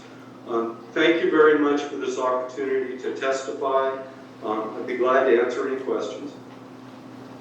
Thank you, Dave. Sarah? For the record, commissioners, what, the one Mr. Friedland's giving the map record, it's that cut right here where it says proposed North City boundary, just so to give you visual since those sections aren't on that map. All right. Questions for Mr. Friedland? Okay, thank you. Let's go on to our next. So Yuri Chanba. Yuri, are you available online? I'm here. Perfect. Please go ahead. Yes. Hi, and my name is Yuri Chamba, 5378 Woodlawn Street in Oceanside, and thank you very much for giving me this opportunity. I would like to speak about the budget, the updated budget submitted by the petitioners, and specifically it's on page 6 of this 9-page PDF file. The year 3 increased version based on actual TLT 2022. If you have it in front of you, it actually will help a lot. There are two red flags there. One is donations and grants at 0. The petitioners are selling the idea of incorporation to us as having all these great benefits, and the only true new benefits would be the ability for the city to get the grants. Yet their budget is telling a totally different story. They are budgeting 0 for the grants. The second red flag is it's on the expenses side, the unrestricted contingency reserve of $105,000 in year 3. The common contingency reserve, the ballpark should be within 3 to 10% of the total expenses for the year. This is the common practice, and this is the common number. If we run the calculations, this 105 gives us 22% of the 22% of the total expenses for the year. This budget tells us that the risk of failure is extremely high if you need to have this kind of contingency reserve. That's one story that this contingency tells us. The second story that it tells us is that the city is overcharging the property owners by charging too high the city tax rate on the properties and stacking the extra money into the contingency fund. The contingency fund is not some kind of category where you stack the money that you don't know what to do with. It's illegal. And this is what this budget tells us. There is a simple way to make this a better budget by bringing the contingency within the proper range. And if we use La Pine as a benchmark, La Pine has 4% planned for the contingency. If we use this 4% for the contingency, it would bring the 105 to only $19,000. And if we use this 19, we need to update the annual total, and this would give us $914,000 for the expenses. So we fixed the contingency problem, but now our budget is unbalanced, so we need to make an adjustment on the revenue side. And the proper way to adjust the revenue side is to adjust the category that is the most ambiguous, the one that is not anchored into any historical data or the actuals. And the only line item on the revenue side of this budget is the city tax. Every other line item is either provided by the county or is discussed elsewhere in the economic feasibility statement. So if we adjust this $230,000 and apply the delta of 86, it brings the city tax total to 144. This balances the budget, but there is another problem. Mr. Chapman, we're going to have to ask you to please. I'll speed up. Okay. Thank you. If we run the calculation for the city tax required that the property owners pay, it will come to 50 cents for $1,000 in assessed value. It's nowhere close to 80. It's 50. And this board cannot approve a petition that doesn't automatically approve its 80 cents. And absolutely, if this goes to any appeals and the budget professional is called to testify, none of the budget professionals would testify that the budget that I just described to you is worse than the one we had before. It's actually it's the proper way of. Thank you, Mr. Chambo. Appreciate that very much. Appreciate your Thank you very testimony. Thank you. Okay, let's go to Ed Korzinski. Ed, are you online? Yes, I am. Do you hear me? Perfect, yes.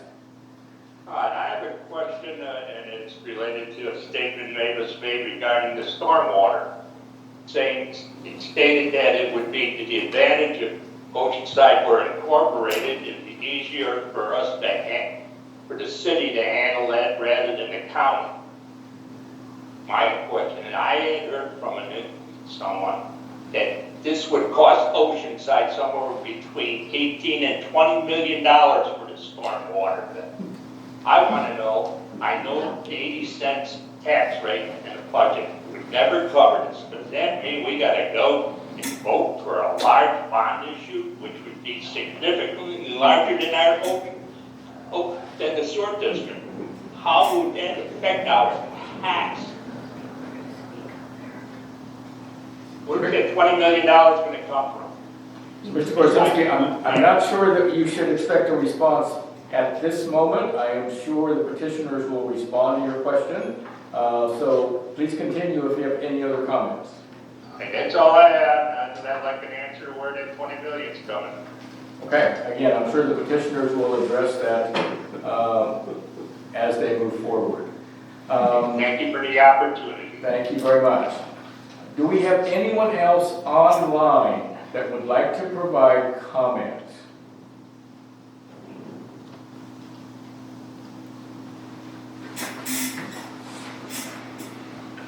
Okay, how about in the room? Do we have anyone else that would like to provide public comment? Come on.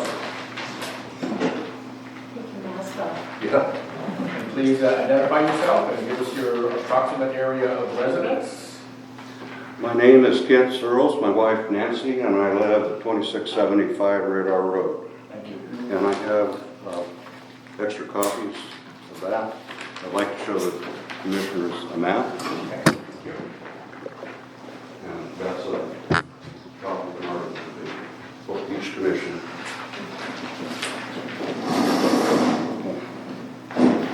Again, my name is Kent Searles, and we live at 2675 Radar Road. Full-time residents and registered voters.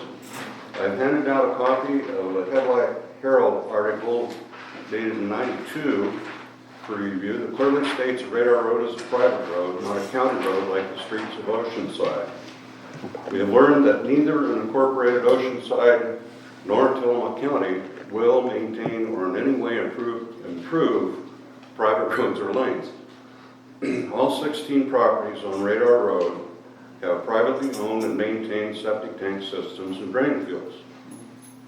At one of your prior hearings on this matter, you asked for comments from a person who had served on the Neatarts Oceanside Sanitary District Board about extending the sewer lines north of the existing service area.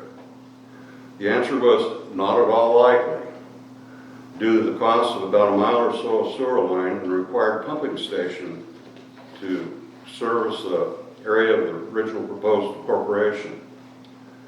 The only thing that we on Radar Road have in common with the Oceanside Village is that we share a common municipal water system that serves properties between the Neatarts municipal system north to and including Cape Mirrors, all the way to and including Cape Mirrors.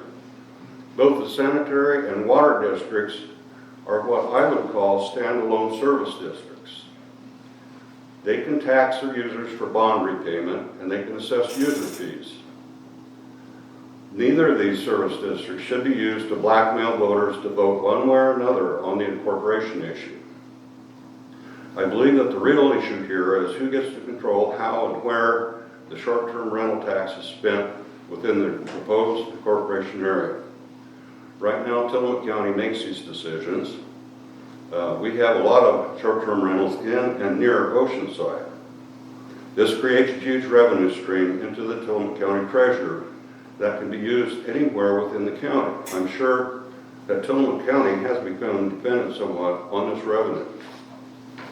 The proponents of incorporation surely want to control the short-term rental tax that is collected with the incorporation boundary and how it is spent. This makes sense to me. Keep the money where it was generated. However, those of us who actually live here because we love the area. We do not love either Tillamook County or unincorporated Oceanside spending more money to attract more tourists. Which brings up an interesting fact. Most short-term rentals are owned by people outside our area. We have 4 short-term rentals on Radar Road, and none are owned by local voters. None. Why are we supporting outside business interests and not our residents who want peace and quiet? Surely. No more tourists, please. All too often, politicians keep repeating a lie in hopes that eventually people might begin to believe that the lie is the truth.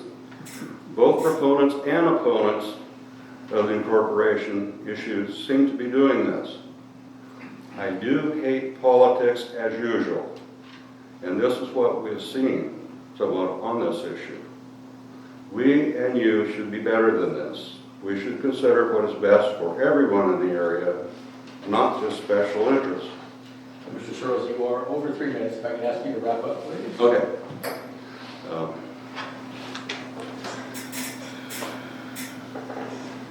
A compromise seems appropriate. A much smaller proposed incorporation area that would allow Oceanside Village to incorporate with a much smaller budget. This may require voluntary city positions, but it would still satisfy a lot of what the proponents want. Money to improve their streets and support for tourist business interests within the village. Thank you for allowing me to comment. And I have a written copy for the record as well. That would be great. You can submit that into the written testimony. Thank you. Any questions? Yes. So I don't disagree with what you just said about people repeating lies and hoping that eventually they'll catch on. But what lie are you referring to?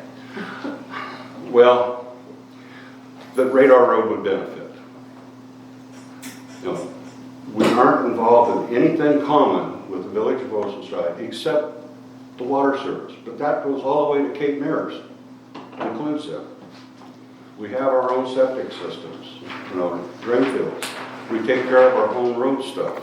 That's one reason why I gave a copy of that newspaper article from '92 for each of you, because the county had maintained our road prior to that time. But the county decided, nope, that's a private road, we're not going to mess with it.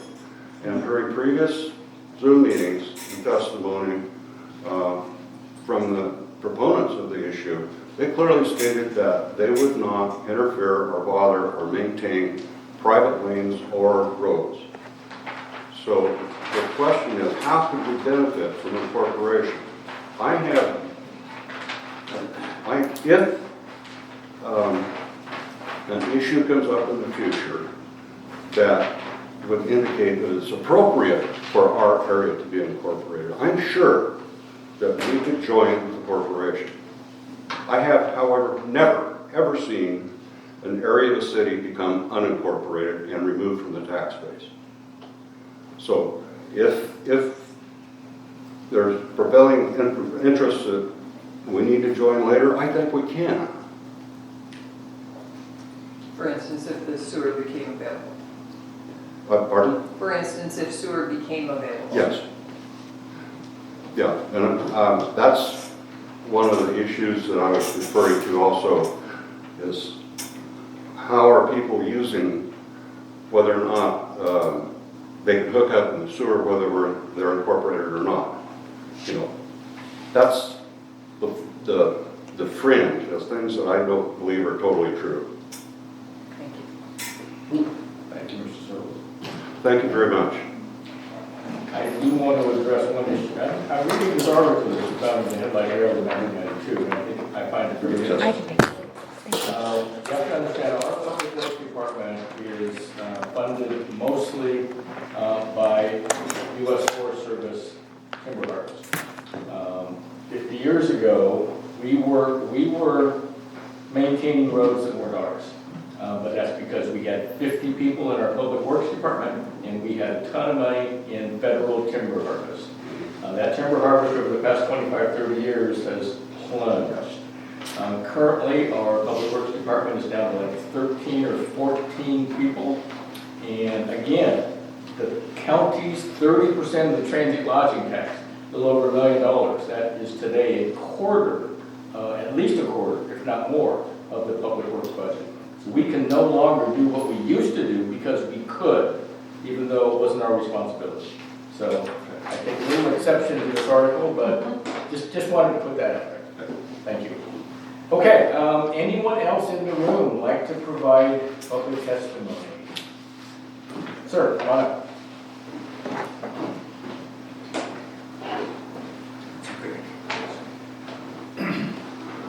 My name's Ted Lubin. I live in Avalon West. In case anybody doesn't know where that is, it's just north of the Capes.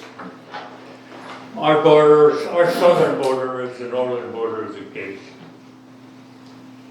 We have in our development water, sewer, buried electric, buried telephone, buried Wi-Fi, buried cable, buried water, buried sewer. We have paved streets that the community itself paved and maintains. And I'm asking, what in the world would this proposed incorporation do for us? Could you tell me? Again, sir, we're not asking questions of... Well, I'll ask you to ask him. I'm sure they will address your questions. I'll address you. I'm sorry. That's quite all right. I'm sorry. Anyway, that's the question I have. What benefit could we possibly gain in my neighborhood from incorporating? Now, as a citizen of Tillamook County, I already pay more than $6,000 a year in taxes. The proposed budget this group is asking for would add another at least $500 to it a year for nothing. In other words, I'm going to get taxed for things that I don't get, which is called tyranny in any place else. So, as a final thing I want to say is, we're being asked, us in the unincorporated areas are being asked to buy or pledge to buy a peg and a poke because the proposed budget is vastly understated. And I know that because I've worked in construction my whole life. I managed construction projects. I probably only had one handful of projects where there was no cost growth. I've worked for City of Portland. I had 15 years. I've worked for the Corps of Engineers for more than 20 years. We've got cost growth in every single thing. The $500 estimate of my contribution to this thing is going to skyrocket the first couple of years and will keep growing until I can't afford to live here anymore. Thank you very much for your time. Thank you, sir. Appreciate very much your testimony. I just want to point out that your tax bill, your property tax bill is very high. I ask people to look very carefully at their property tax statements. You probably pay somewhere between $7 and $11 a thousand in your property tax statement. The county's portion of that is $1.46, $1.49. The rest of it is all things that most people have voted for, school districts, community college, whatever. So just understand that. The county is not keeping your entire $6,000 property tax payment. We get a small You do get it. It starts with us, and then we think about It will be no different here. They will get it, but I'm not guaranteed what they'll spend it on. Right. I understand. Okay, who else would like to provide public comment in the room? So I'm going to go back to the phone once more time, or online. Does anyone online wish to provide public comment before we close the public comment period? Ooh. So Susan Wainwright. Susan, go ahead.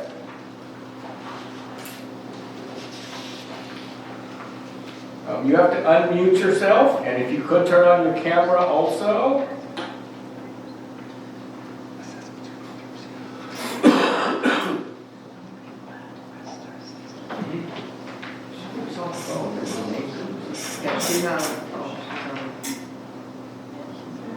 Susan Wainwright, so you have to unmute yourself.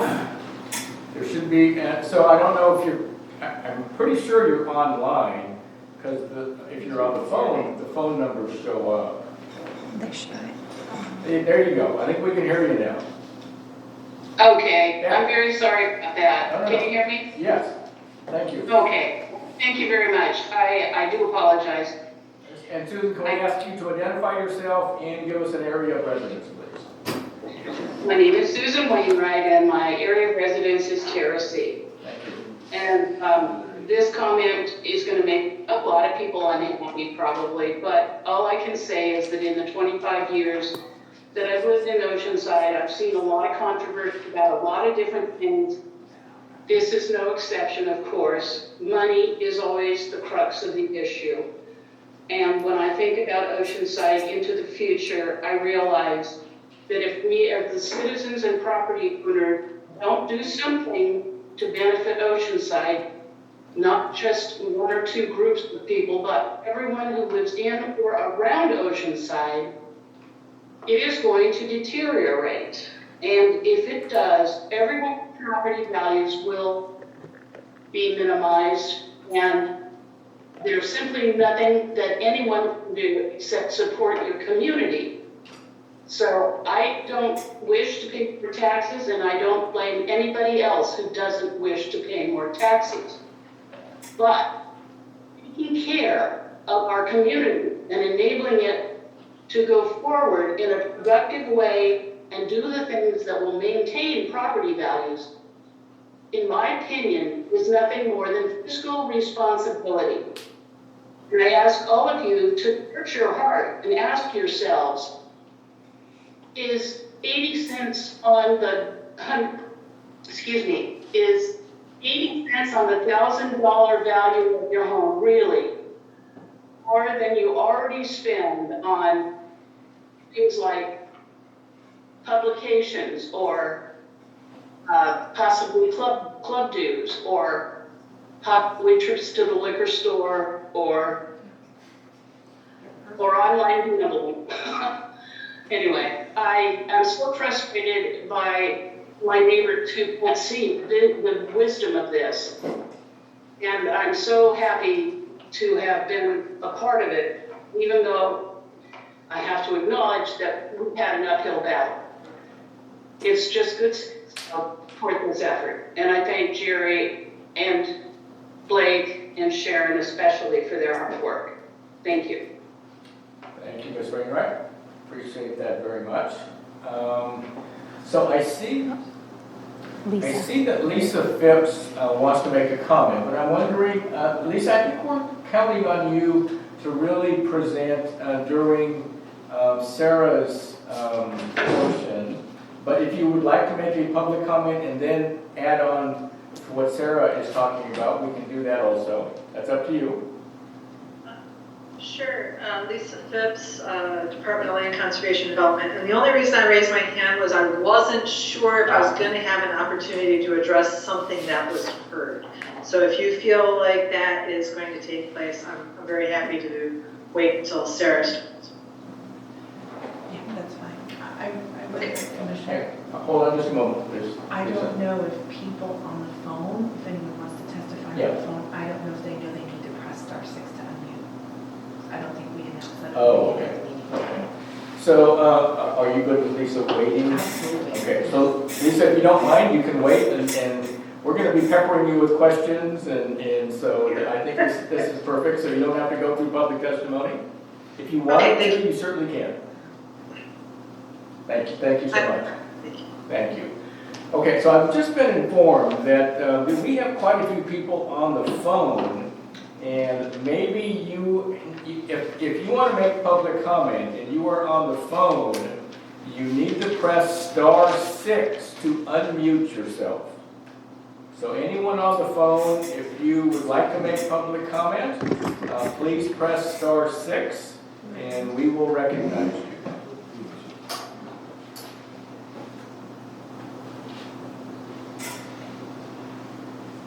Okay, so last call for anyone else online for public comment. Oops, we had someone raise their hand. It's a phone. Bruce Mitchell from Oceanside wants to comment on something that was said earlier. Thank you, please go ahead. My name is Bruce Mitchell. I live in the Camelot area of Oceanside. The lawyer for the Capes earlier stated that the Capes was the only one that maintained their roads themselves. But we have the Trillium area, we have the Terracea area, and the county only maintains about 50% of the Camelot Road area. So I just wanted to put that in as a correction to what the lawyer for the Cape said. Okay. Thank you, Mr. Mitchell. So anyone else? Catherine. Oh, Tassie O'Neill. Go ahead, Tassie.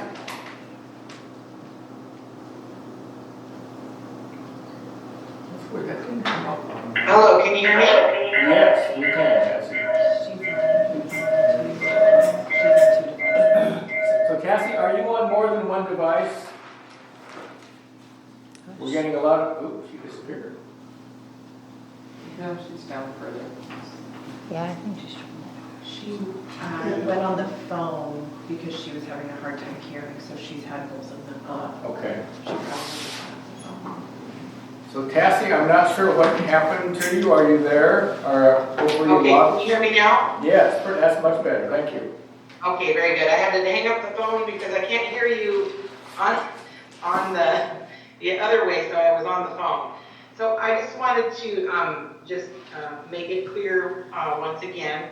I'm working with Bill Sargent in regards to the timing of when documents are to be to my office if this does move forward for not only the ballot measure for incorporation as well as the candidates that would need to be on the ballot for the November ballot, as we are on a tight timeline again if this does move forward. So we could just know that Bill and I are following up with that. It'll be close to the July 28th date, that's close to the last hearing. Okay, yeah, I think we're aware of that, and that's why we're muscling through this, as it were. Thank you, Tassie. So we had someone unmute, area code 618 ending in 6187, and it was giving us a lot of feedback when Tassie O'Neill was speaking, so we muted you again. So if you wish to make public comment, if you could unmute yourself again by pressing *6.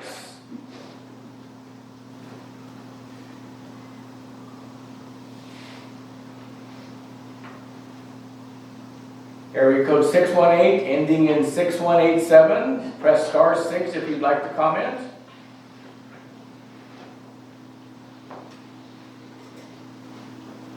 Okay, last call online. Anyone else like to make public comment? And I will ask once more in the room. Anyone wish to make public comment? Oh. 842-3402. 842-3402. Okay, so what is that arrow? I've never seen that arrow before. So we have someone, maybe 503 ending in 4521, wishing to make a comment, and if you... No, that's It's her error. 3402. 3402. That's the county number, is that passing? That's Cassie O'Neill's number, I think. It's the So general just meet her? county number, so it could be anybody in the county. Unfortunately, Okay, I think we're there. I think we are too. Again, anyone else in the room? Okay, we are going to close the public comment period. Oral testimony. We're going to close oral testimony. Oral testimony is closed. We're going to take a quick 5-minute break to allow everyone to stretch and get ready. Okay? Thank you. At this point, we're going to go to Sarah Apsher and Lisa Phipps. So Lisa, I hope you are still on, and you might unmute yourself and come online. And I'll just let you and Sarah tag team on what you guys need to tag team before we move back to the petitioners. Okay? Lisa, are you there? Yep. Perfect, thank you. Thank you, Chair Yamamoto. Sarah Apsher for the record. And Lisa, could you introduce yourself also, please? Lisa Phipps, Coastal Policy Specialist for the Department of Land Conservation and Development. Thank you for being here. Okay. We thought it might be helpful to share some clarifications and some additional findings that have been discovered upon moving away from the concern about sewer availability in the future. As you are aware, and the record reflects, Ms. Phipps and I had continued discussions that she also shared with her peers at DLCD related to the sewer issue to confirm that the accepted areas, should they be removed from the boundary, that they would retain sewer eligibility. Moving away from that, after receiving that confirmation, required further review of Goal 14 and a discussion in relation to planning goals that you may find also fit into the conversation of benefit. I'm going to take a bit of a step back, but go through some of the things that Ms. Phipps and I talked about at our meeting, and then my further review of Goal 14. So, before, I just want to clarify. So, at the last meeting, we were assured that the sewer benefit would not apply to undeveloped lots in the Capes if indeed they were not included in the incorporation of Oceanside. But in the interim, the department has rethought their position and are now saying that they will continue to have sewer availability even if they were not within the boundaries of the new potential city of Oceanside. Am I correct? That is correct, Commissioner. I did receive that confirmation from DLCD. I don't know if Ms. Phipps would like to comment on that. Yeah, actually, this is what I was going to mention when I raised my hand during the public comment part. So there's a couple pieces here that I think need to be really clear. So the lots that are platted, part of the subdivisions, those lots that are currently receiving sewer services will continue to be grandfathered in, like Ms. Apsher said. New lots that are created may not be eligible for sewer service. And what I was originally going to ask is, did I hear correctly from one of the individuals providing testimony that Radar Road is currently outside of the Netarts Oceanside Sanitary District's authorities? Okay, so are they indeed outside of the boundary? I cannot verify that. I'm on the board. Okay.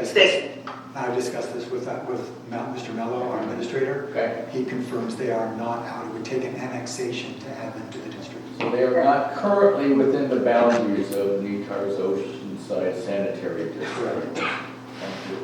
Okay. And so what I wanted to say about that is generally sewer is not allowed outside of urban growth boundary. You cannot extend sewer outside of an urban growth boundary or within the community boundaries. So like what we have down there in Neats Hearts and Oceanside, and that's why they have a district, because it serviced two communities that were adjacent to one another.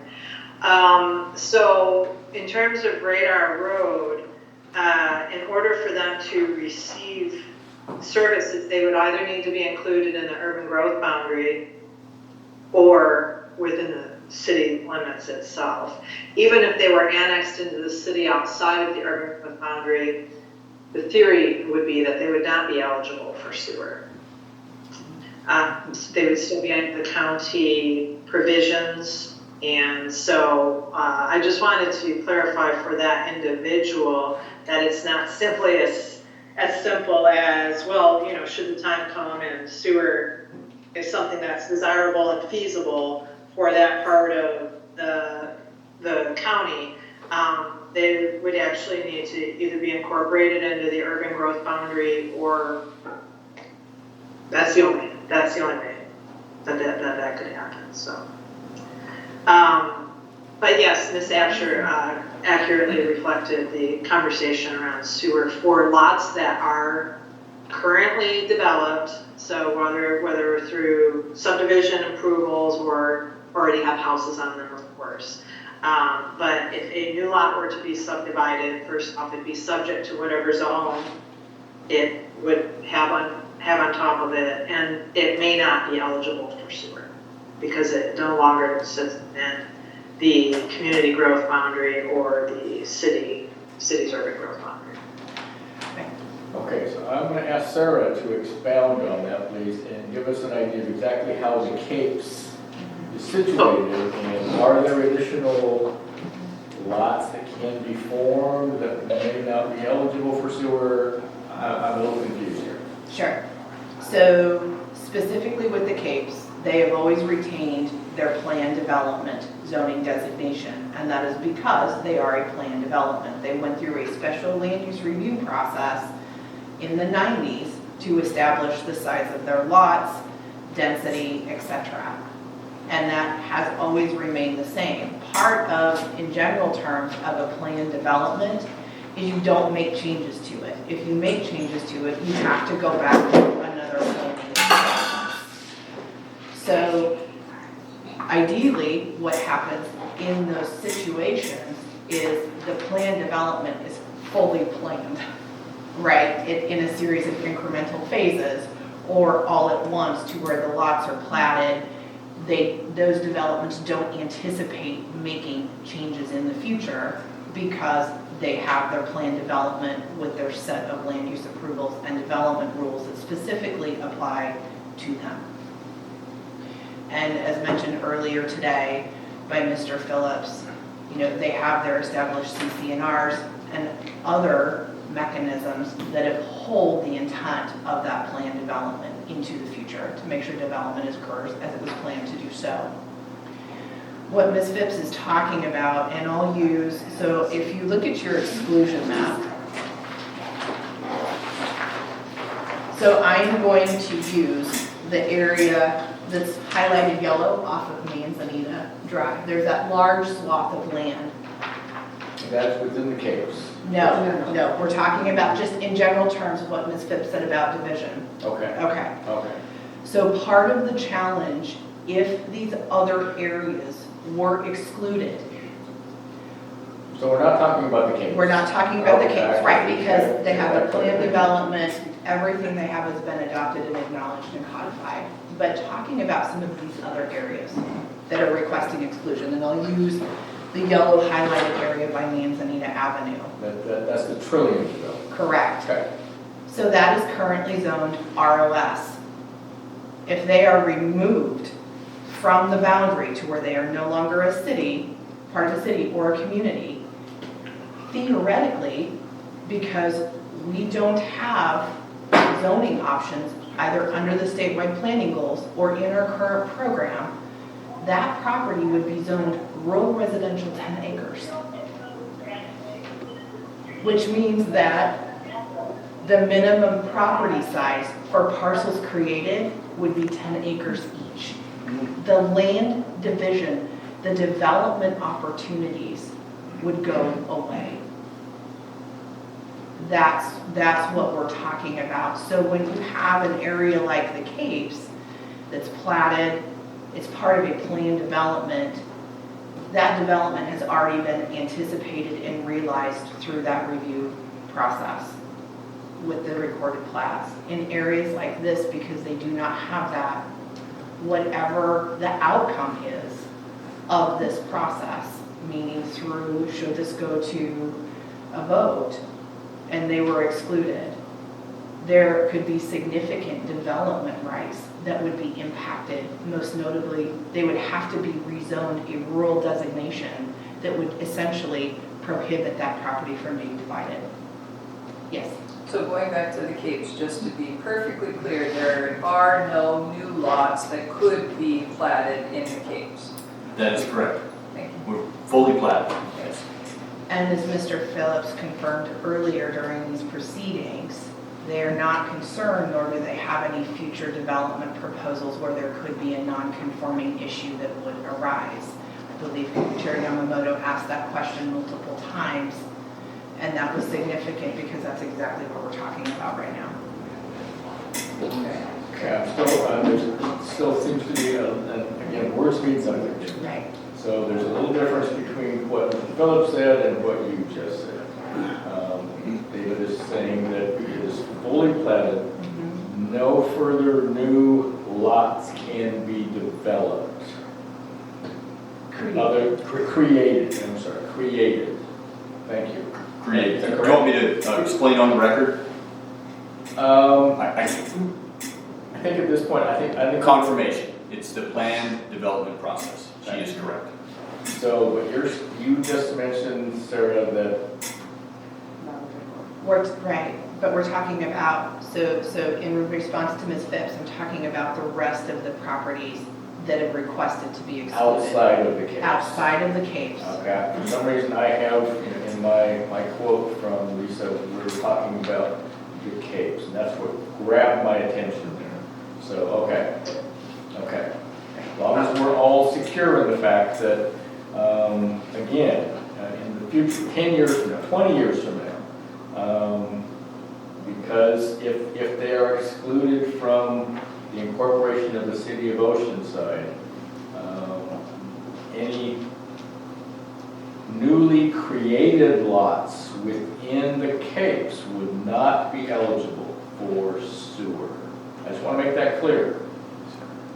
Do you want to elaborate on Lisa? Okay, thank you. Well, if I spent a lot of time on Capes projects, but what I don't recall and what I'm hearing from both Ms. Asher and I think it was Mr. Phillips that was speaking, that all of the lots have been platted within the Capes.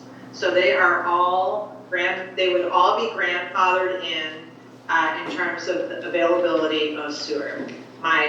As an editorial aside, I would recommend that they be wrapped into the NETAR's community boundary to eliminate any potential challenges, but from our perspective, we believe that they would be grandfathered in.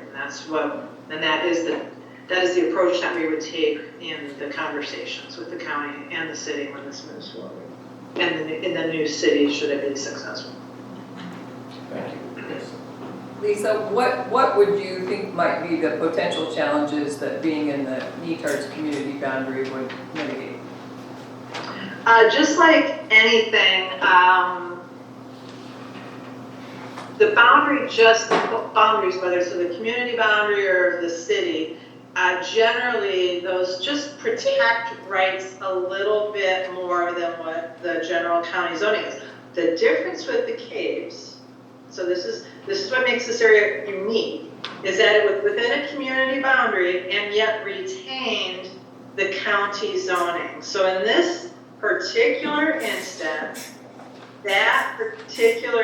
those concerns are perhaps lesser than we were when we were first talking with Ms. Absher about, this really, to really eliminate any concerns. The Capes should think about being included in the community boundary of Neatards. I still think that's good planning. However, the Capes is very unusual from any of the other properties that have requested to be removed. So I can put the Capes to bed in a sense, but then you create a situation where there would be, and correct me if I'm wrong, Ms. Absher, because I don't have the map in front of me, but if the Capes was not in the Neatards community boundary, would that eliminate any opportunities above it from being connected? Right. So quickly, here's the order for the, it's from 1997. This is for the creation of the community boundary of Oceanside and confirms the decision of the commissioners at the time for the Capes to retain their zoning designation. So there's a copy for each of you there. Petitioners and Mr. Phillips also have a copy of that. There's more copies than one for Mr. Simon. So in relation to... So can you address yes. the question that Lisa just asked? Something about those above the Capes. What is she talking about there? So when we talk about, so in looking at your map, the Capes is at the southerly end. Okay. Right above it is Avalon. West. Okay. Correct. And so as also in the record, we talked about spot zoning and issues. Ultimately, the properties north of the Capes boundary, in between the Capes and an adjusted city boundary, would result in spot zoning with some sort of de facto non-urban rural land zoning, because of the location of the Capes, you're not creating a spot zoning issue for two reasons. One, it's at the southerly end of the proposal, and two, they've already retained their zoning as reflected in that board order you just received a copy of. Everything else above that becomes problematic because then you start getting into those spot zoning issues. Okay. And I would like to just, regarding the spot zoning, generally not a good idea. But in this instance, there is quite often, and there are plenty of examples in the county, where there is county land in between communities or communities to cities. So this, if you can just sort of look at as it all just becomes county space again, that just happens to buffer the urban growth boundary of a proposed new city and the community boundary, the spot zoning issue becomes less problematic. It just becomes more of a planning, internal administrative and planning issue. So in speaking to that, I think that's a great segue to the findings and the policies that are contained within the Goal 14 element of our comprehensive plan. So I'd like to do a quick, well, maybe a relatively quick crosswalk through that. So Oceanside is unique because it's not a rural area. So the county in the mid-90s, following action by LCDC, which is the Land Conservation and Development Commission, the LCDC adopted new administrative rules and goal amendments that would allow establishment of planning and zoning requirements and opportunities for unincorporated communities. Because LCDC recognized, and Oceanside is a great example, we had these pockets of areas in our county that were not rural.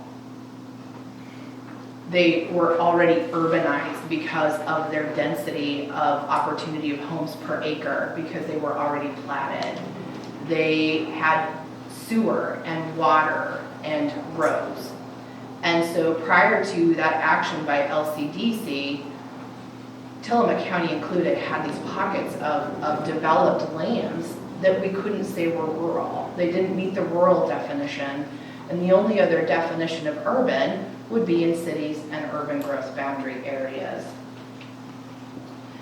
So following the action taken by LCDC, which included a definition of urban incorporated areas, and these areas include at least 150 permanent residential dwellings, contain a mixture of land uses, including 3 or more public, commercial, and industrial uses, and includes areas served by a community sewer system and a community water system. So those areas that the county itself identified through the Goal 14 element of the comprehensive plan included Netarts, Oceanside, Pacific City, Nescoin, just to name a few. And give me the title of Goal 19. Goal 14, urbanization. Yep, and I'm reading this all straight out of our Goal 14 element of our comp plan. So essentially, the rule required that counties must identify boundaries for unincorporated communities in order to distinguish them from adjacent exception areas, resource lands, and other rural lands. And then the criteria are OAR 660-2220.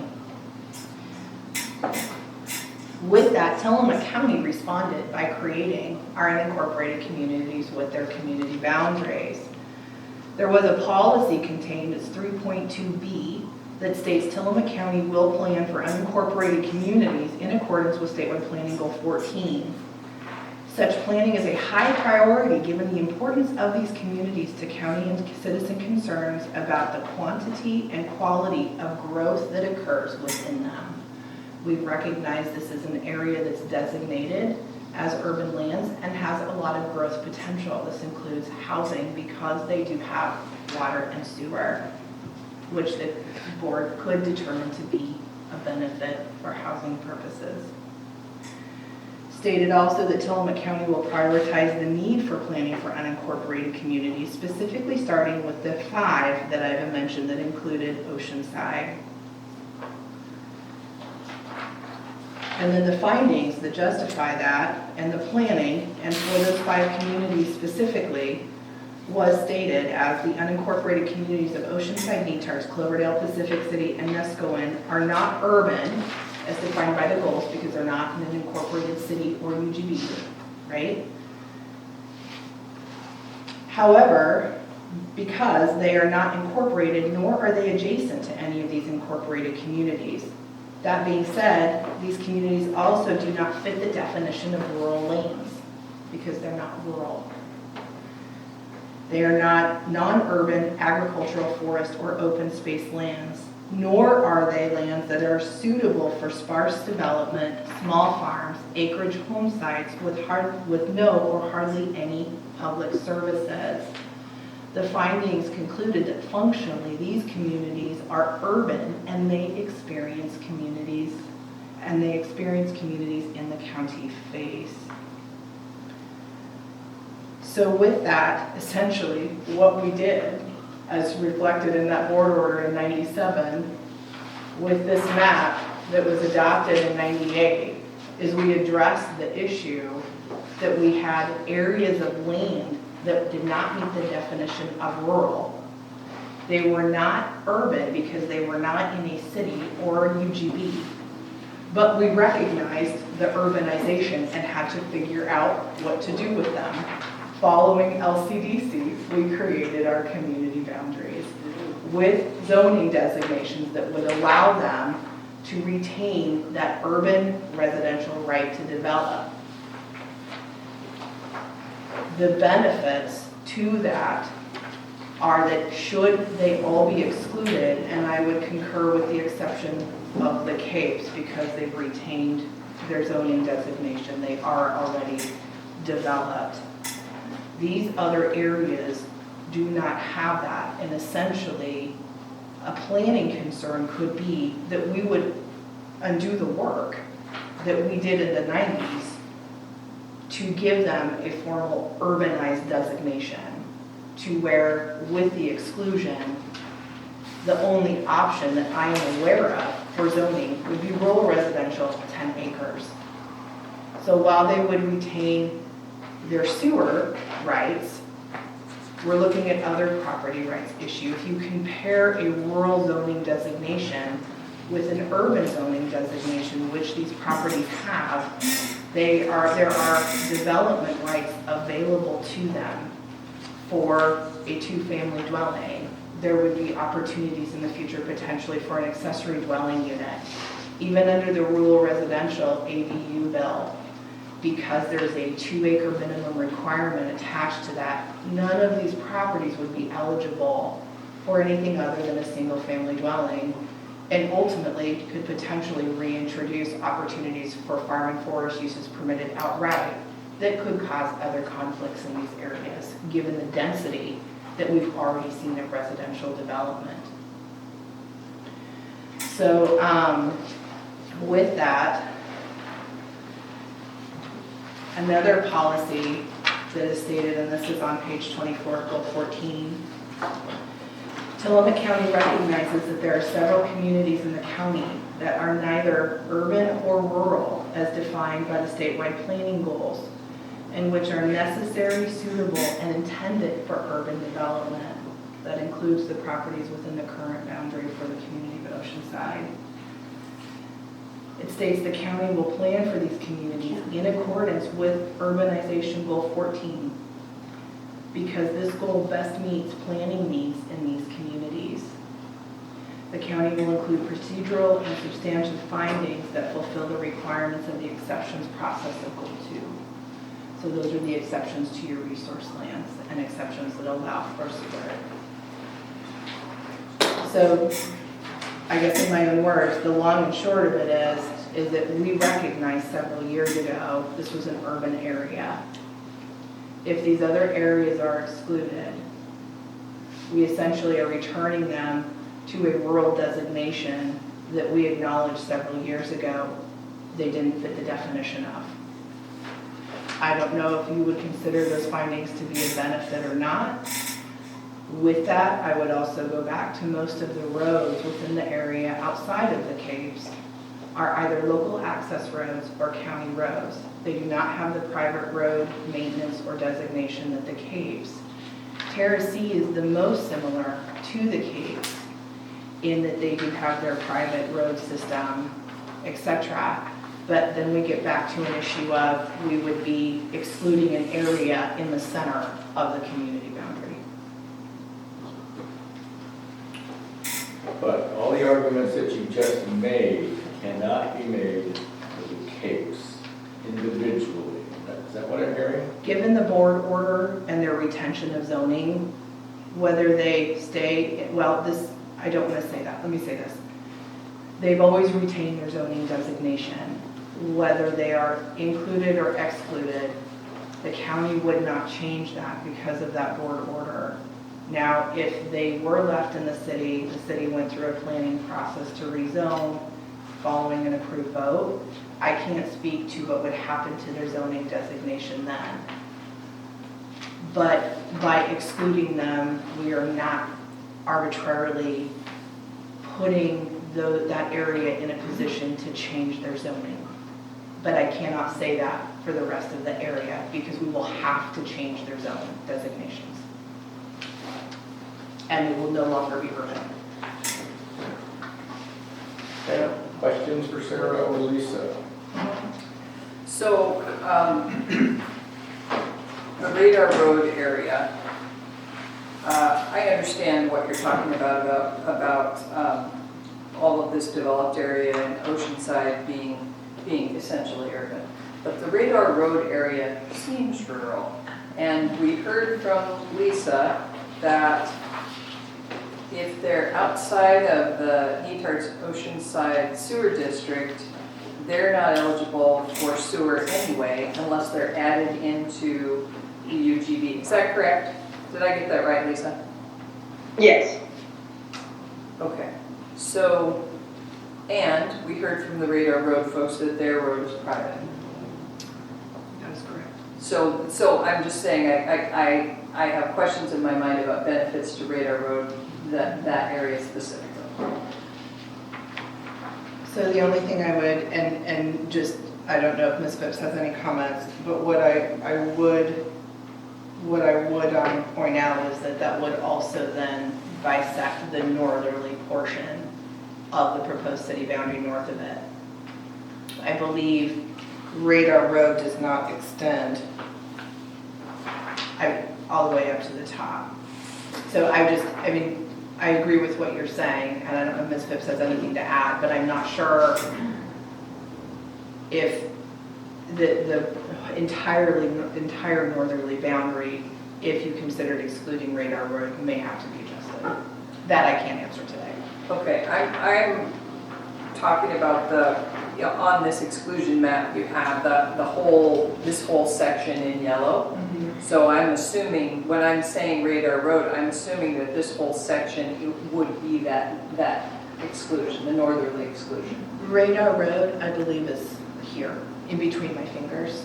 This boundary was another request. Oh, yes, by Mr. Friedland, I believe. Who lives on Radar Road. Who did suggest that the exclusion, that the city boundary be adjusted to this line here. So if the area at the top that we talked about, there are 11 acres that would be available for development. Are in the current zoning, are those able to be subdivided and developed? So would we be taking that then away from that 11-acre parcel? I can confirm that here in just a moment. I'm working my way down. Yeah. And I'm just using the county's GIS map for the record to find this.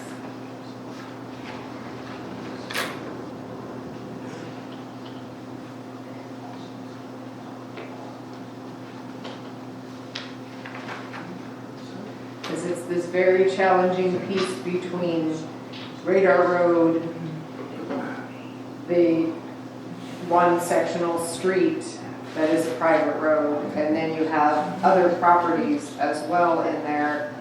And in this case, there's a large undeveloped property, which theoretically we would be taking away the development opportunity for, or potentially taking away that.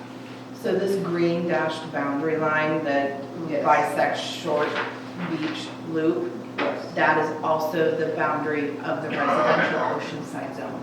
So currently they're outside. So they are outside. They are zoned SFW 10, which is a small farming woodlot, 10 acre, which essentially is the rural residential. Okay, so it's not taking actually anything away from them. They had hoped to gain something. They simply wouldn't gain what they had hoped to gain by being incorporated. Because I think that's part of what we have to look at, right, is what are we taking away? Now, would they benefit? That's that whole conversation. Unknown. And yet, this blue area at the upper end of the map, that is a property owner that would like to be within the incorporated boundaries of a potential city oceans. So they testified it's important to sign the petition, they are registered owners. Okay. Other questions? Sarah? Or Lisa? I don't know if Ms. Phipps has anything to add to what I said. No, I thought you did a great job, Ms. Absher. So just one last clarification. Much of the areas inside what's labeled as Camelot and Trillium and Terrace and Avalon West are already developed. So those that are already developed, do they retain, they get to go on life, developed meaning platted. Let's go with platted, not developed. Developed is a different word. So all of those that are platted throughout all of the neighborhoods of the current Oceanside community can continue to do what they do as they have always done it, even if we were at some portion of them were to be removed. The status quo of one lot per property with sewer, yes. But any other development opportunity or rights that currently exist may change. Specifically, what we know is any future land division opportunities. And not all of the properties within these yellow highlighted areas are, already divided to the extent to where they wouldn't be divided anymore. There are still, I'll use Avalon Heights number 2 as an example of a large area that, would not have that opportunity, a property like that would not have an opportunity to be developed.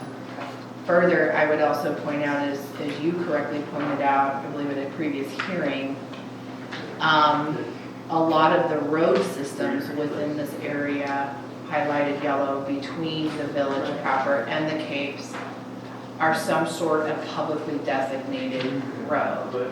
So there could potentially be a finding that there is a benefit to keep them included in the city for transportation purposes, stormwater management, and then also those future housing opportunities that,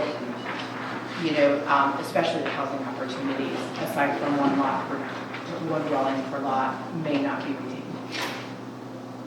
You're also creating a series of non-conforming lots, and at wholesale, you will be creating a large number of non-conforming.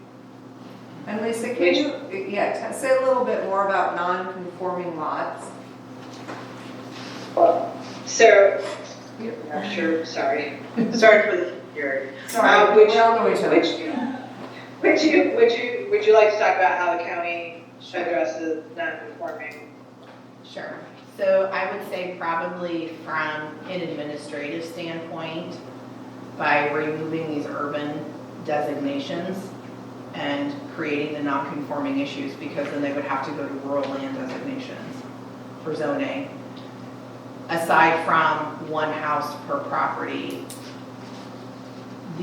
anytime a landowner would want to do something to their property, it may require a special land use review process, which will be cumbersome and burdensome for the landowner and the county. So what you would be looking at is some sort of public notice. And depending on, because there are areas with their urban zoning as they are currently designated that allow for specific setbacks that urban areas are afforded, that rural lands may not be. Rezoning these properties could result in even changing setback requirements, which could arbitrarily result in a whole host of other non-conforming issues for structures that already exist. So if you wanted to replace your deck or maybe do an addition, I mean, there could be some significant impacts from changing their designation through exclusion and then zoning them to a rural land zoning designation, because quite frankly, that's all we'll have. And so when we talk about benefit and land use, the way it's been put forward, and appropriately so, by the petitioners is, hey, we'll have a local opportunity and there's some things about it, but really the land use benefit is a much more complex piece of this puzzle, because it is a benefit that they have as an urbanized community, recognized community, that would carry with them to a city, and it's a benefit they get to keep it. If they were not part of the city, they would lose that. That is correct. And we didn't look at it before the comments from DLCD, because in review of the sewer issue, there wasn't another reason to do a deep dive into these other factors.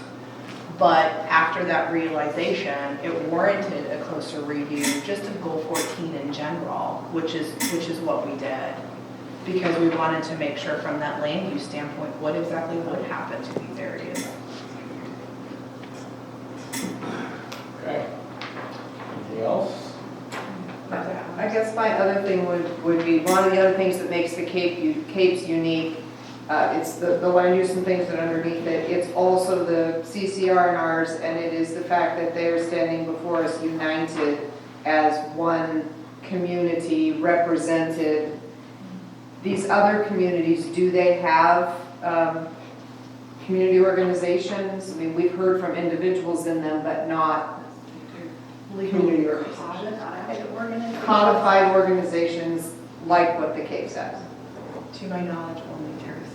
Only Terrace. Okay. We are not corrected on the record for that. Okay. Yeah, but we have not heard officially from the Terrace Homeowners Association or community organization or whatever their formal body is saying we represent. I believe we 100%. may have heard from Terrace to that extent, but because of where they're located within the boundary, that is what I would identify as the issue. If I might correct Rita just a little bit, because I've had personal conversations with the president of the Terrace Homeowners Association, they did not take a formal position. They elected as an organization to leave it to individual landowners how they wanted to do incorporation, so respect from them. And the only other group, I think I saw something on record from Trillium asserting an HOA situation without any real knowledge of the quality of their roads, or nature of their roads, or their CCNRs, or their, we just saw a short letter from someone saying something like Trillium has an HOA and they oppose it or something. So again, I assume we're going to get a chance to clarify that, but we think a lot of the other factors that Sarah has mentioned that have been applied. Right, Trillium has a road that goes to the middle. And Trillium does not have a defined boundary. It is not a subdivision like the Capes or Terrace. So in my memorandum that I shared, I included the assessor's map that shows there's a series of partitions. But if you look on the surveyor's records, you will see subdivision plats for the Capes, for Terrace and others, and this area does not have that, which is why my highlighted area is an estimation of where the boundary of Trillium actually is, because it's not actually defined through any recorded plat or land use planning process. And it does look like that Trillium does have, especially to the east of Manzanita, they have additional properties that can be platted. That is correct. Yeah. Anything else? Just want to make one comment. This 1998 order, I recognize one signature. I still can't read it. Right. It's your signature, Bill. Please don't ask Okay, anything else? Lisa, anything else? That was great, thank you. Thank you so much for being here. Okay, let's go now to the petitioners and allow them to invite anything that they may approve today.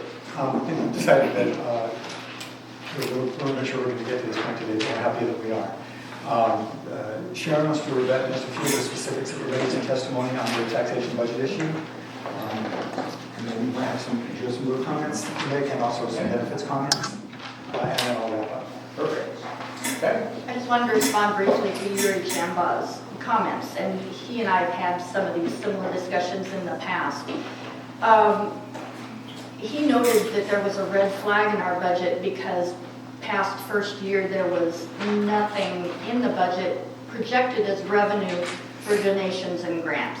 That was intentional on our part, not that there wouldn't be those, and we have discussed applying for them, but we wanted to demonstrate reliability of the budget without relying on donations and grants, because those can be very, I mean, it's all hypothetical, those go to another level of hypothetical. So we anticipate, and we've discussed in the materials, many of those grants that we know a city will be eligible for, like the ODOT Small City Paving Grant and so on. Substantial funds that are available, and we fully intend to go after those, but the fact that they're not in the budget does not imply that we can't get them or that they're not there. He criticized the unrestricted contingency reserve. I don't know where he got his comparisons or his figures, but I would go back to my discussions with Sean Blanchard that were very specific. She gave us a target of 4 to 6 months of expenses as a cushion. Not that money would sit in a contingency reserve not being used, it would be used appropriately by the city, but that would give a cushion for when our lean months in the winter happen. So that is intentional based on her advice, and I would put her credentials up against anybody else's for that purpose. He also mentioned that Lapine only uses 4% for contingency. I can't speak to Lapine. They have totally different finances than we believe we would have. I don't think it's a good comparison. I can actually attest because I did research and interview folks from Pine. They had no contingency reserves for the first few years. They didn't even have ordinances. So we're planning to do a lot better than that. And so the final point was he was indicating that somehow his projections would indicate that we should lower the 80% per thousand assessed value to 50%. I think that's unrealistic, and I think that's a classic example of how you want to make the numbers match up to what you want the end result to be, rather than going through the process of planning what actual expenses are. So I think we've submitted to you really good faith estimates based on every bit of financial information that we could pull out from every source we could pull. And so I just want to respond quickly to that. Thank you. Yeah. Thanks, Petitioner. Petitioners. Commissioners. Yeah, I just want to touch on, I think Sarah did a great job of summarizing some real objective benefits there for the communities other than the Capes, and why it would be necessary to include them in the city. I just want to touch on a few extra ones in response to some comments that were made. So I think looking at Radar Road, Dave Friedland gave some testimony, and there, I think even though you have a majority of people in that community or in that location who are opposed to incorporation according to the survey, you still don't have the type of unanimous consensus that you see with the Capes. And so right there with that sort of benefit, I think that's an issue that's enough of a split to leave that matter up to the voters. I think what you also see in the Radar Road area is that you do have short-term rentals there. They are going to benefit from code enforcement through the city for those type of for short-term rentals and for other types of code enforcement. So when you look at, back to the petitioner's hearing brief, when you look at our table of proposed benefits in the different communities, I think you see things like emergency preparedness, things like city amenities, things like code enforcement. All of these are benefits that are also going to flow to all these communities that are asking for exclusion. A similar example is in Avalon West, where great example of a community coming together to pay for paving their road. That's still a county access road though, and maintenance over time. That is something that private property owners there would have to continually raise funds for to develop that sort of maintenance. The city would be able to do that instead of those property owners having to come together individually.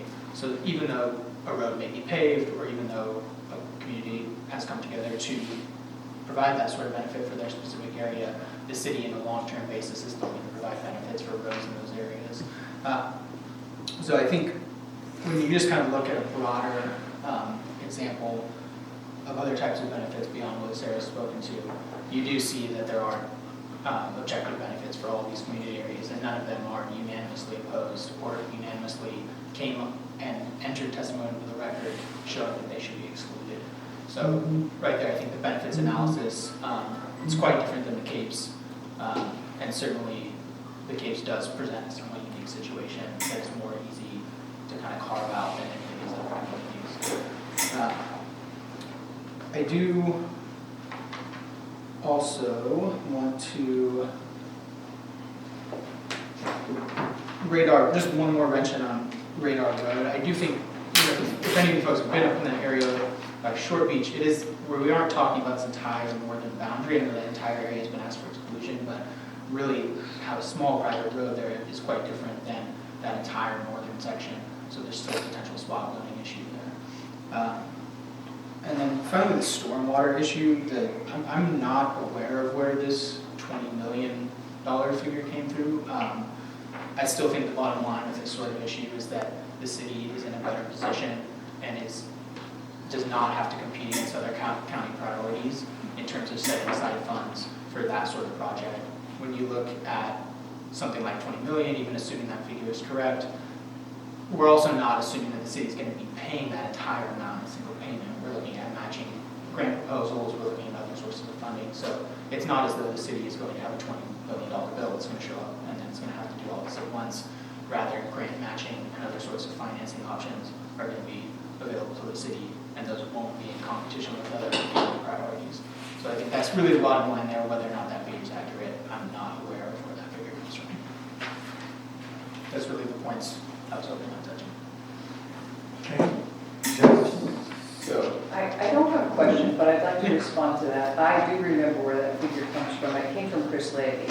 And the issue was, what would it cost to rebuild the stormwater system on Maxwell Mountain Road, which is a mess and, presumably needs to be rebuilt. And so that is the figure. It was from Chris Lady. But also, as the liaison to the roads department, I can tell you it's not in our budget. We don't have it. Yeah. So we're not going to be able to do it, barring some miraculous funding opportunity. But we're not going to be able to do it either. So Mr. Grzinski was right, but maybe there's a potential for the city to plan for it or budget for it that we don't have. Thank you, Commissioner. That's really good point that I was trying to make. So Commissioner Bell, would you feel it beneficial if we brought Chris Lady on to address this at this point? Can we do that? Chris, are you on the line? Yeah, I think he's been with us all day and he probably gave up on us. But I agree with you. I think that's where that is come from.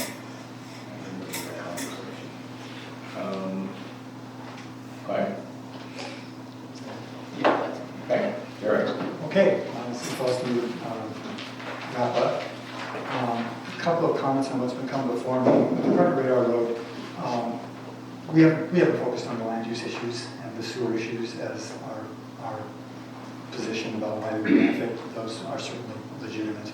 They're just a little bit of our pay grade in terms of the arguments and being able to be expert about it. The arguments that have persuaded the folks out there that do support incorporation is that there's really only one place for Oceanside to grow, and it's out Cape Mears Loop Road. And that really a lot of the difference between the folks that are favoring incorporation and the ones that aren't are the ones that are taking a longer view versus the ones that are taking a shorter view, thinking, I just like things the way they are. I don't need anything new that's being offered. The ones that are saying, yes, we see a benefit, are saying, I'm looking ahead to the time when our houses are so valuable that people come in and buy them and want to do a lot of things with them, which is obviously happening all over Oceanside. It would make it to Radar Road if it hasn't already. And then we're going to face the zoning, variance, land use planning issues that we've been saying would benefit from local involvement. Especially when like the timberlands come in and we want to rezone property along there so they can put in commercial property. Put in multi-use property, and it's a matter of whether that gets acted upon from the local body or the county. Not that the county does a bad job, but we're just not offering a benefit to local involvement. So we've been actually articulating that as a key benefit, and it's the one that has resonated with the folks that support it. The land use issues are, I think, are easy on that, but extremely critical. We just want to say we're not relying on that. We're not backing into the benefit argument. It's not about what will be taken away. It's what will be offered, and this whole campaign is about that. Okay. Going back to our roadmap, at the beginning of our packet, there are 5 elements broken down into sub-elements of the statute that need to be established. If you go back and look, you will realize that we have offered you support for every one of those elements from county staff. We've got county staff endorsing our ability to comply with all of those. And making a contrary finding would need to be supported by contrary evidence in the record that you feel outweighs their recommendation, or else it's sufficient to overrule it or override it or disregard it. And we put a lot of effort into going to the county staff, not only because it would be a good idea to have them support what we're looking for, but because they had the best information about the status quo and going forward. So we just note that. There is no contrary evidence or insufficient contrary evidence to override any of the findings of staff with regard to their addressing the statutory elements and compliance with them. We've also feel like we focused hard and identified, and we're open to hearing that we didn't, but we actually went back and reviewed the entire record, the video record, the written record of the last hearing to find and isolate and spot the issues that we were most concerned back then so that we could focus on them here. If we have not satisfied you this time, it is not for lack of diligent, good faith trying, going to the best sources that we could. We have not hit the ball in any aspect of this initiative. We've exposed it and kick us, tell us what we're not doing right, help us to make it right. And whenever we've had a recommendation, we follow it. So that's context for that. One concern that has been raised over and over and over again in this proceeding, and I haven't really seen it get addressed back, pushed back on because it's kind of obvious. But we have seen in written record and oral presentations people pleading with you not to support this because non-residents won't be able to vote on it. And obviously the county faces that. You face that. Bond issues and levies, and you understand that the law is the law, and it's the way things work. And we can't change that, and you can't vote against this because of that. But just to place it on the record, because it really didn't get addressed, we didn't write that law, we can't change that law, we look in the county. It is what it is, and we've complied with it right up to the hilt, and then gone beyond, as you know, with notice issues, to try to do everything the statute requires, and more. That's not one of them, and that's not a reason to deny the petition.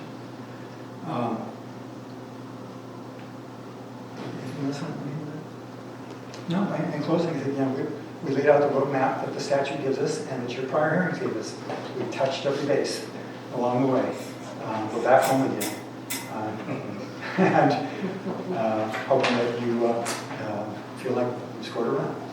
So thank you very much for your courtesy. We'll once again thank the incredible amount of time and attention staff have given us in this. Time they did not have often, but they made time for it. And we truly appreciate it, and we appreciate all the time, stress, and energy the commissioners are putting in, and county council on a novel issue to make strange guesses that lawyers don't ever want to make. Thank you for entertaining this. We know we put a lot on you, what the statute told us to, and you've dealt with it straight up. We appreciate it, and we look forward to seeing your reaction and conclusions about what we did. Thank you. Thank you. Okay, so we have some issues to discuss. And Bill, I'm going to have to bring you into this. So, one of the first things that we need to determine is, do we want to close the oral public testimony as of now?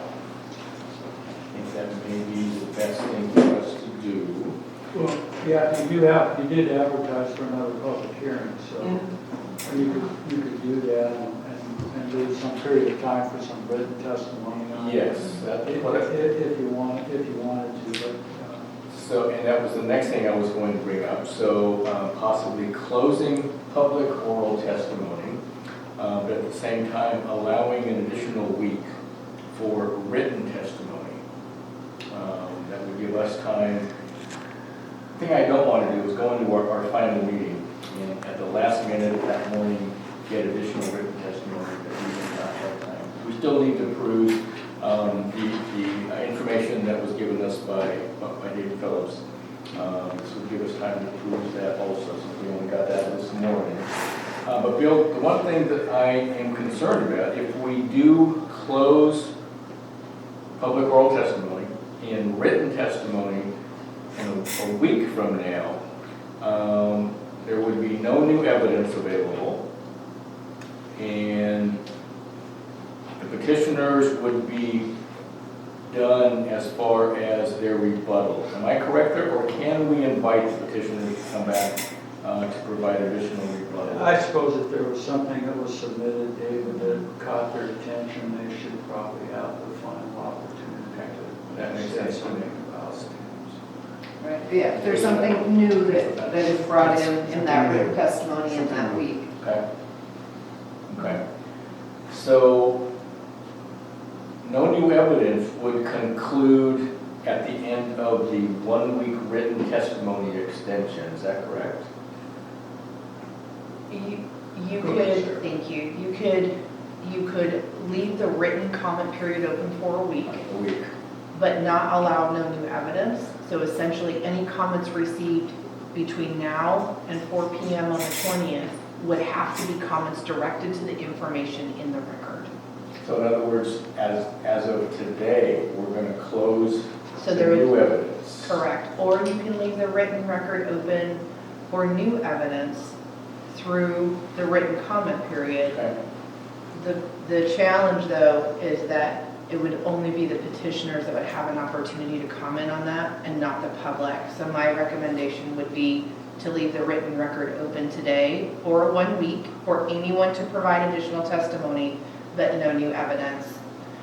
If it closes at 4 o'clock on the 20th, that gives me adequate time to prepare all of those comments to give to you, so you have a week to review them and consider them prior to the final hearing.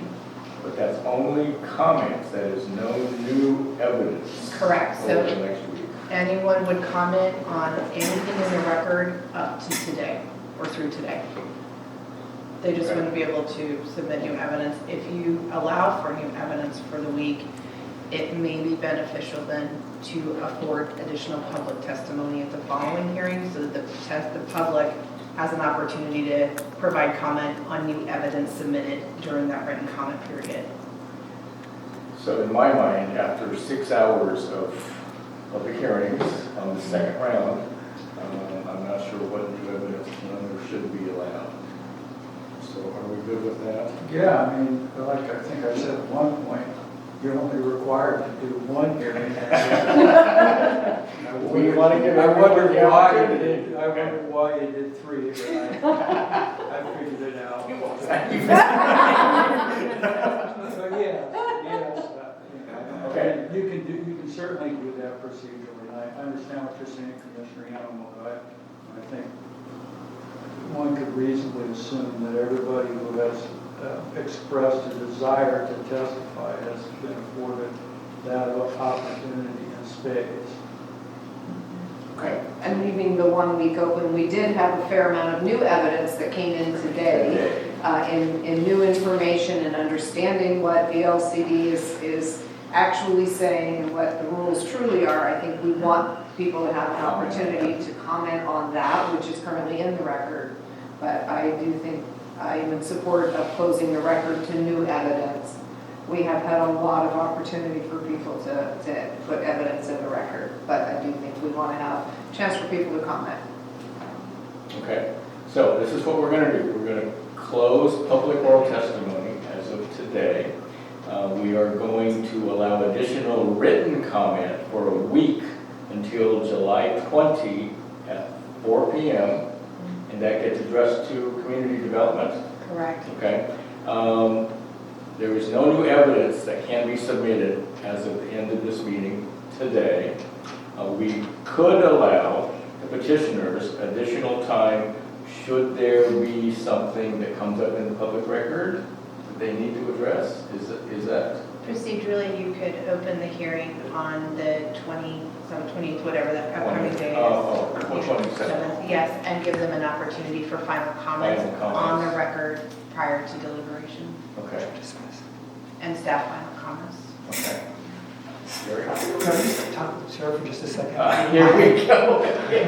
No, this is not, I just want to Okay, work sure. through something. It's not proceeding for anything. Go ahead.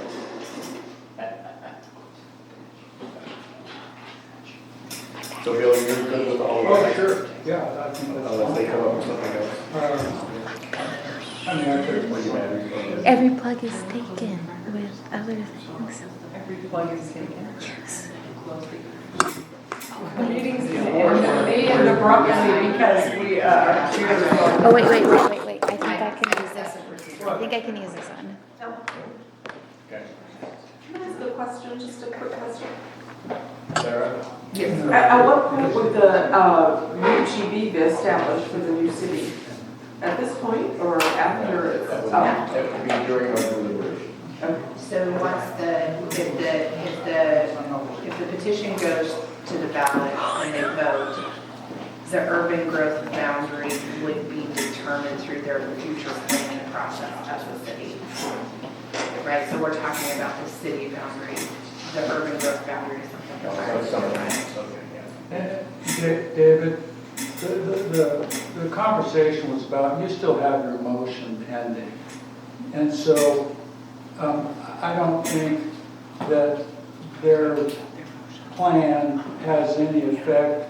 I mean, ultimately, they could still rule on your motion at a later time if in fact they decide not to exclude or something like that. Or I could withdraw it at an Yeah, I appropriate mean, time. just don't, I think Mr. Keene's concern was, and I kind of brushed it off like it wasn't a concern, but we ought to probably bring it up with you, is, you know, you have that motion pending, and we don't want to, you know, take it away from you by some procedural problem, and I don't think we've created one. So if if you agree with that, or you have something to say about it, then I guess we probably ought to. Okay, and I do support the motion to close the public record and leave an open record session for comments on the evidence that has been presented until you close that. And part of that evidence is your new, it wasn't a motion, it was a brief. Additional briefing and the discussion. Discussion, and we have that kind of. Correct, understood. But to the extent we immediately, upon which, if the board were to entertain this path to exclude the capes from the incorporated area, then I immediately will withdraw the motion, and it will be no longer pending. But until that point, we just want to leave the status quo, so I don't see a procedural problem with continuing with the record and proceedings. Because again, you've got a third hearing that's got to include all deliberations as well, and the applicant, certainly under the notice and comment rules, has to have an opportunity to respond to the new responses that come into at the end of 7 days. Thank you. Okay, thank you. Thank you. So with that, sorry. Okay. I'd like to ask Sarah to prepare a report for us based on what you shared today on goal 14. And specifically outlining the things you shared with us verbally and addressing that to the issue of benefits. Certainly, I will do my best. Thank you. So that would be considered new evidence, but since you brought it up at this meeting, we're just looking for clarification.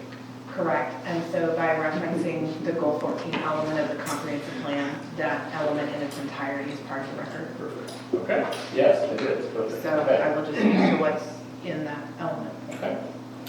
So with that, no further comments, we're looking for a motion. Mr. I Chair. remember all that. Oh, what are we moving? Adjourn. That comes next. What motion are you looking for? So we're going to close public oral testimony. We are going to leave a 1-week written testimony available until July 24 p.m. No new evidence is available after today. And we don't need to include a part where the petitioner might have a chance to come back before us, okay? Those three things? So, council, I think that's good. Okay.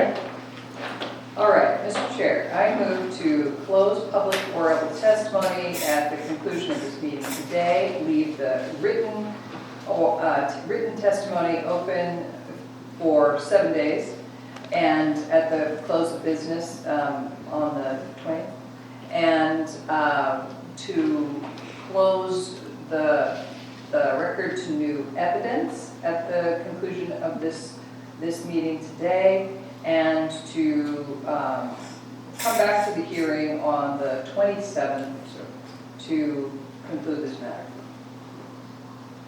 Did we get it on? 4 o'clock. Oh, I would amend that to 4 p.m. for On the 20th. on the 20th for written testimony. To accept my amendment. Then I would second. okay, we have a motion and a second. Any further discussion? Please no. Yeah, possible. Okay, we have a motion and a second. All those in favor, signify by saying aye. Aye. Motion passes. Thank you, everyone, for your attendance today. I wish I could say it's been fun, but we will be back. So again, written testimony for another week. And we'll be back on the 27th.